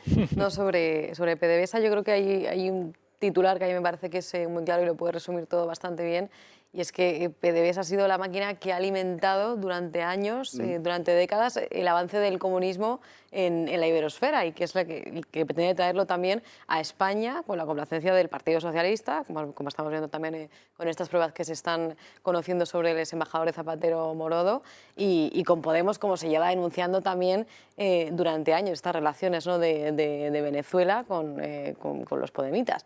Ya que se vaya a descubrir toda la historia o no, que se vaya a tirar de la manta real, no tengo tanta confianza, pero ojalá hubiese un Wikileaks de PDVSA para que de verdad se supiese todas estas conexiones que existen. Es una Pandora y no de los papeles que están saliendo. Sí. Es impresionante ahí.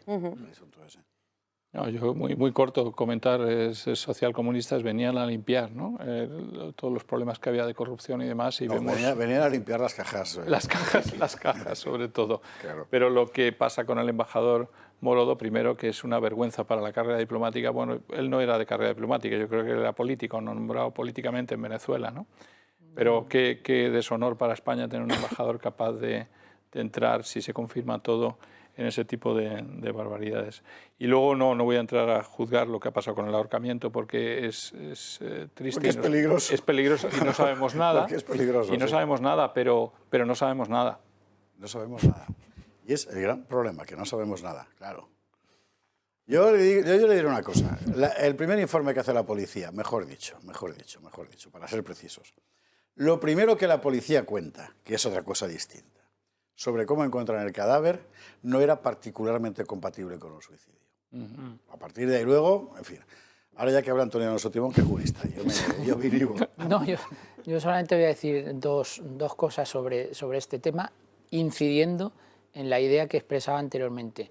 El proyecto político del Partido Socialista desde Zapatero, porque estos son herederos de Zapatero, es exactamente el mismo que el de Podemos. Es decir, es la destrucción del régimen del 78, es el ataque a las libertades y los derechos fundamentales, el ataque a la propiedad privada y, pues eso, acabar con el régimen del 78, que es en lo que estamos.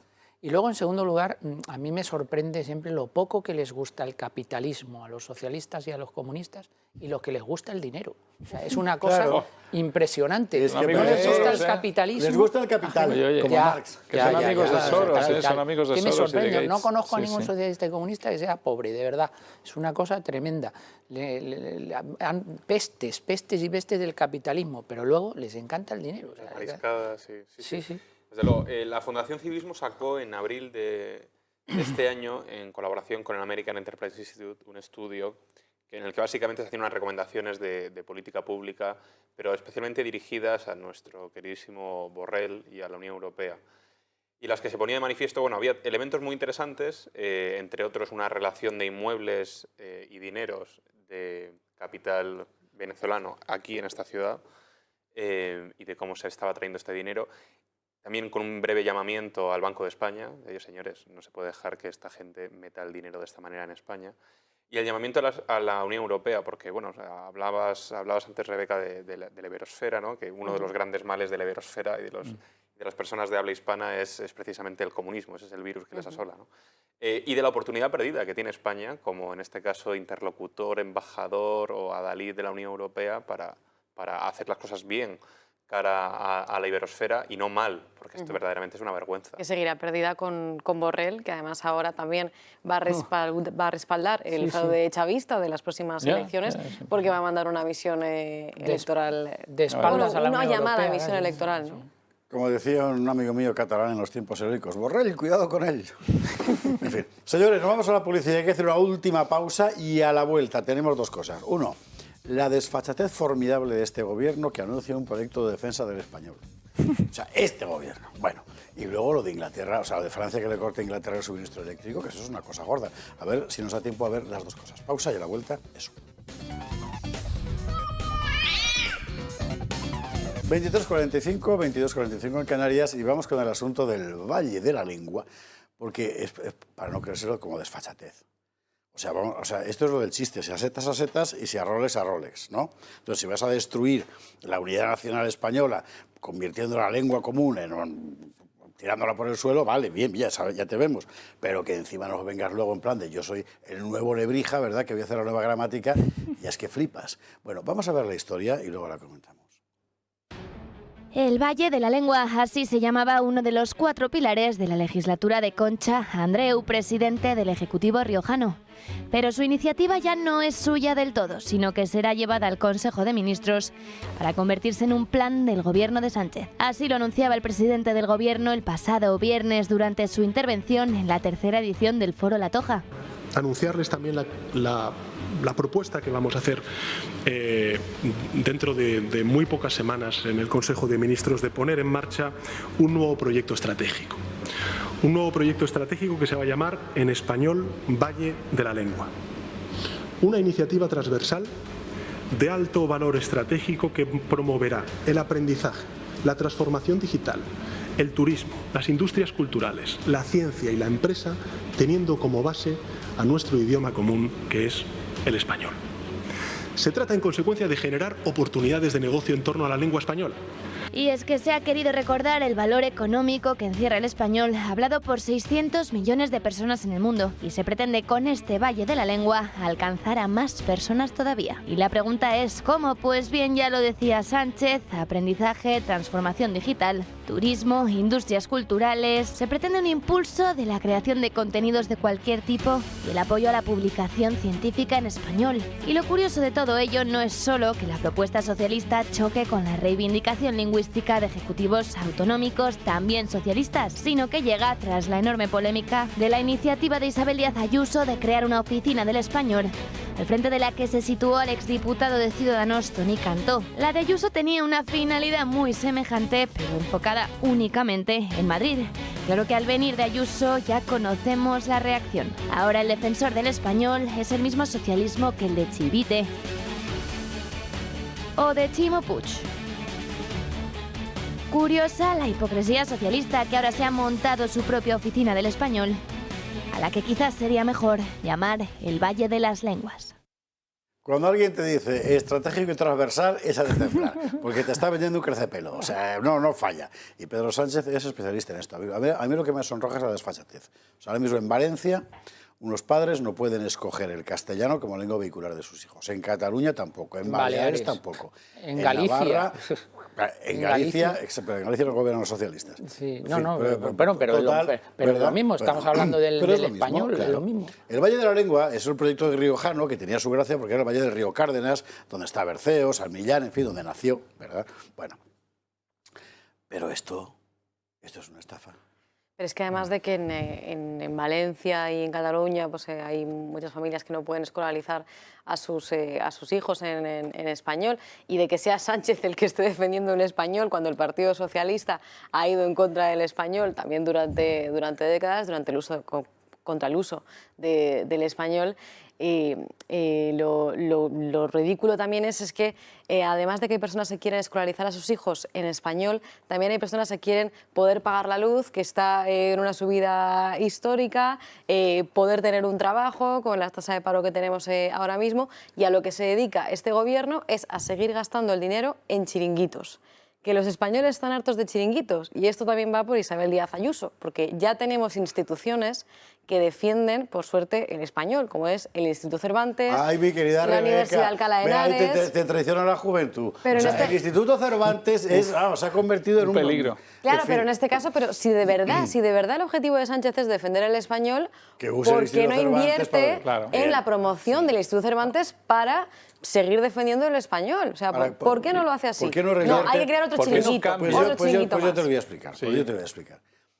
Porque el Cervantes está para lo que está, que es para destruir completamente cualquier proyección de España en términos nacionales en el exterior. Que eso es lo que lo ha convertido este gobierno, por cierto, con el apoyo del PP, que colocó ahí a sus clientes. Bueno, eso sí. ¿No? Claro. Y por otra parte, no se va a gastar ni un duro en este Valle de la Ley. Es mentira. Ya verás cómo no sale nada. No claro. sale nada. O sea, no, él lo ha vendido, ¿no? Dice, toma, bumba, ala. Tengo a Puigdemont por ahí fuera, pues ya defender el español. A mí cada vez me parece más cómico este personaje. Es un poco, vamos de paseo con el coche nuevo. Es un personaje bastante cómico. Él, como está muy americanizado, ha oído eso de Silicon Valley y entonces ha dicho el valle del silicio, pero vamos a ver el valle de la lengua. Y entonces ha dicho, bien, venga, llévalo, que esto es genial. Luego tiene razón, no se va a gastar un duro seguramente. Contenidos digitales. Conozco bien en La Rioja. Hay muchísimas empresas innovadoras con contenidos digitales, incluso que han trabajado con el Cervantes y que están haciendo cosas maravillosas con el Museo del Prado y digitalizando. Entonces, ha debido unir las dos cosas, uno a estas empresas de La Rioja y a lo mejor hacemos algo. El proyecto de Concha de aquí de allá, cual, y de hecho esto me lo quedo yo. Pero desde luego podía irse a Cataluña, donde ha dejado a millones de españoles sin su lengua, no pudiendo llevar a los chicos al colegio para que la aprendan, y desde luego nos va a venir ahora con esta juerga. Vamos, por favor, cómico, realmente cómico. Antonio, Juan Ángel, enseguida os doy la palabra, pero antes vamos a ver, digamos, un epítome de esta historia, que es la denuncia de Hablemos Español de lo que pasa en la televisión catalana. Donde yo creo que es mejor que usted lo vea. Usted simplemente vea la imagen y así me ahorra a mí un poquito de acidez. Lo vemos. Soy el calamar gigante. Vengo a comerme la princesa. Parlo en castellà perquè així sembla més dolent. Lo han denunciado, claro. O sea, usted imagínese que aquí salimos un día y yo me pongo a hablar con Antonio Alonso Timón, por ejemplo, en árabe, ¿no? Y digo, te hablo en árabe porque así parezco más malo. Bueno, o sea, me había metido en la cárcel ya por delito de odio, evidentemente. Habibi, yo sé, Habibi, sí, señor, querido mío. Sí. Bien, pues, el Valle de la Lengua, que no es un nombre de sauna tal, sino... Pero tú sabes esto del refrán de los pájaros se tiran a las escopetas, pues es un poco esto, ¿no? Sí. Un presidente del gobierno que va a Cataluña y que no defiende la bandera española, pues es difícil que defienda el español, pero tenía mucha razón en lo que está diciendo Rebeca. Hay instituciones que se pueden utilizar perfectamente para la defensa del español, y el Instituto Cervantes, aparte de la defensa del español, que tiene como objetivo fundamental la defensa de la cultura española en general, no solo del idioma español, es una institución perfecta para este tipo de cosas. Ojalá lo hiciese, pero claro, es que es un anuncio más de estos, de lo que os decía yo anteriormente. Si él va poniendo piedrecitas en el camino para que luego dentro, cuando se acerquen las elecciones, se va a envolver en la bandera española y va a decir... No descartemos que en las elecciones prometa otra vez que va a volver a tipificar el delito de convocatoria ilegal de referéndum y que va a decir que va a incrementar las penas por sedición y no sé qué, y vuelva a dar un giro otra vez de 180 grados, porque es una persona ciclotímica y entonces, pues dependiendo de la situación que le convenga o que él piense que es de mayor interés para ampliar su espectro electoral, pues hará lo que sea. Pero claro, la credibilidad que tiene esta persona cuando dice ese tipo de cosas y luego realiza las actuaciones que realiza, pues es mínima, nula. Juan Ángel Soto, háblame en español para parecer más malo. Pues te diré que se trata de una iniciativa transversal de alto valor estratégico, que parece que está poniendo misiles de alto alcance balístico en Turquía. Sí, pero si es transversal, tienes que poner los misiles porque si no, eso lo decía Kim Jong-un también. Efectivamente, de alto valor estratégico. Entonces, bueno, en fin, efectivamente, el personaje es cómico. Yo creo que tienes toda la razón, Antonio. Esto es de cara a su electorado, quizá de cara al Congreso, porque recordemos que el proyecto de España... el proyecto de España que tiene el Partido Socialista puede ser cargarse a España, pero yo creo que es ganar elecciones. Si para eso tiene que ganarse España, amén. Entonces, pero recordemos que el Partido Socialista también tiene pues, una serie de varones regionales a los que hay que contentar, ¿no? Una serie de audiencias a las que hay que contentar una vez salen de esos reinos de taifas donde gobiernan en coalición con nacionalistas y separatistas. Entonces, quizá... esta medida, igual que la medida también de la ley de vivienda, donde han escenificado una suerte de arreglo, pero ellos se las dan de moderados ahora, etcétera, a lo mejor está encaminada pues, a llevar un plantel un poco más, pues también eso, moderado, centrista, cara a su audiencia en ese congreso que tiene el PSOE en un par de semanas, me parece. Sí. Hombre, que llevan a Carmona. Es verdad. Claro. En fin, bueno, yo creo que Carmona es extrema derecha. Hablando de electricidad, 5 minutos que nos quedan, por favor, Juan Antonio, el asunto de Francia e Inglaterra, que a mí me dejé muy impresionado. Que Francia, la noticia, vamos a verla en pantalla, que es muy importante, de que Francia le corte a Inglaterra el suministro eléctrico, imagínese usted, yo digo Inglaterra como los clásicos. Tentaba esto de decir la pérfida Albión, pero bueno, quedémonos en Inglaterra. Francia amenaza con cortar el suministro eléctrico al Reino Unido por la disputa sobre pesca. El Reino Unido, como por otra parte España, importa masivamente electricidad de Francia de sus centrales nucleares, de las centrales nucleares francesas. Y la movida esta es gorda. Claro. A mí me gusta ser Francia porque como tienen todo nuclear no están pasando las estrecheces eléctricas que pasamos nosotros, eso para empezar, ¿no? Segundo, como se ha salido el Reino Unido de la Unión Europea, pues son Brexit, entonces son extranjeros realmente. Y hay que negociar las zonas de pesca. Están muy duros los británicos. Si no me equivoco, es en zonas concretas de pesca del Canal de la Mancha que hasta el momento dejaban pescar a los franceses sin problemas allí. Pues de 169 o algo así demandas de zona de pesca les han aceptado 60. Con lo cual, entonces, los franceses están bastante picados con todo ese tema y han decidido retaliar. Y la retaliación es lo típico, retaliación comercial, cuando hay sanciones, digamos, por seguridad en el GATT, en la Organización Mundial del Comercio, tú puedes retaliar contra un país. Entonces, en este caso es una retaliación simplemente tomándose la venganza por la electricidad. Es verdad que, por ejemplo, alimentan en la isla de Jersey, la alimenta Francia. Entonces pueden apagar la isla de Jersey, por ejemplo, que sería bastante nefasto para los bancos. Para los offshore. Exacto. Pero es una retaliación. Pero lo malo del Brexit no es lo que ha representado solamente las pérdidas mutuas y demás. Es que lo que va a representar es conflictos. Y va a haber conflictos con ellos porque tenemos una relación tan fuerte con ellos, en todo, en pesca, en comercio y demás, que lo único que va a haber es conflictos y no tenía que haberse resuelto de esta forma. Yo creo que tenía que haber sido otro Brexit, desde luego. Yo estoy de acuerdo. El problema de fondo es más grave porque afecta y viene derivado fundamentalmente de la salida del Reino Unido de la Unión Europea. Yo creo que es malo para el Reino Unido y está siendo malo para la Unión Europea. El problema es mucho más grave, no solo de electricidad, como estamos viendo en los últimos días, es un problema de abastecimiento, es un problema de falta de mano de obra, y lo que se demuestra es que la campaña de los defensores del Brexit pues estaba fomentada en una enorme mentira. Les prometieron la tierra prometida, como prometen los independentistas catalanes a los catalanes, que si estuvieran fuera de España sería eso el paraíso, y al final te das cuenta de que hay muchísimos problemas. Si está con estos problemas el Reino Unido, imaginaos lo que sería una Cataluña independiente, o sea, eso no iría a ningún sitio. Absurdo. Y tendrían unos problemas trágicos y algunos hasta cómicos con estos personajes que tenemos aquí. Es interesante y yo lo pondría en relación además con la deserción, permíteme usted el término, ¿verdad?, en términos geoestratégicos del Reino Unido respecto a Europa al pactar con Estados Unidos, Australia y Canadá y tal, el famoso AUKUS que realmente hace bascular completamente el fiel de la balanza geopolítica, es decir, la pasa hacia el Pacífico, cosa que ya se veía venir hacía tiempo, ¿no? Pero claro, que el Reino Unido, la cosa está... Sí, es que en cierto modo tienes casi como el enemigo en casa dentro de la OTAN, Ciertamente. ¿no? Éramos mucho más unidos, ahora realmente ellos forman un grupito aparte. Lo que pasa es que ellos tampoco éramos pocos y para ir a la reina madre. Siempre ha sido así, siempre ha sido así. El Reino Unido ha vivido siempre ha sido así, con la espalda apoyada en Europa, sí, pero mirando y jugando el juego de Estados Unidos, siempre. Ellos quieren jugar un papel diferente y con sustantividad propia en el mundo en la actualidad y no lo juegan. O sea, están buscando su lugar en el mundo y no lo encuentran porque realmente desde la segunda mitad del siglo XX pues han perdido su papel protagonista en la geoestrategia mundial y entonces no lo encuentran. Así que ya están tardando en volvernos Gibraltar.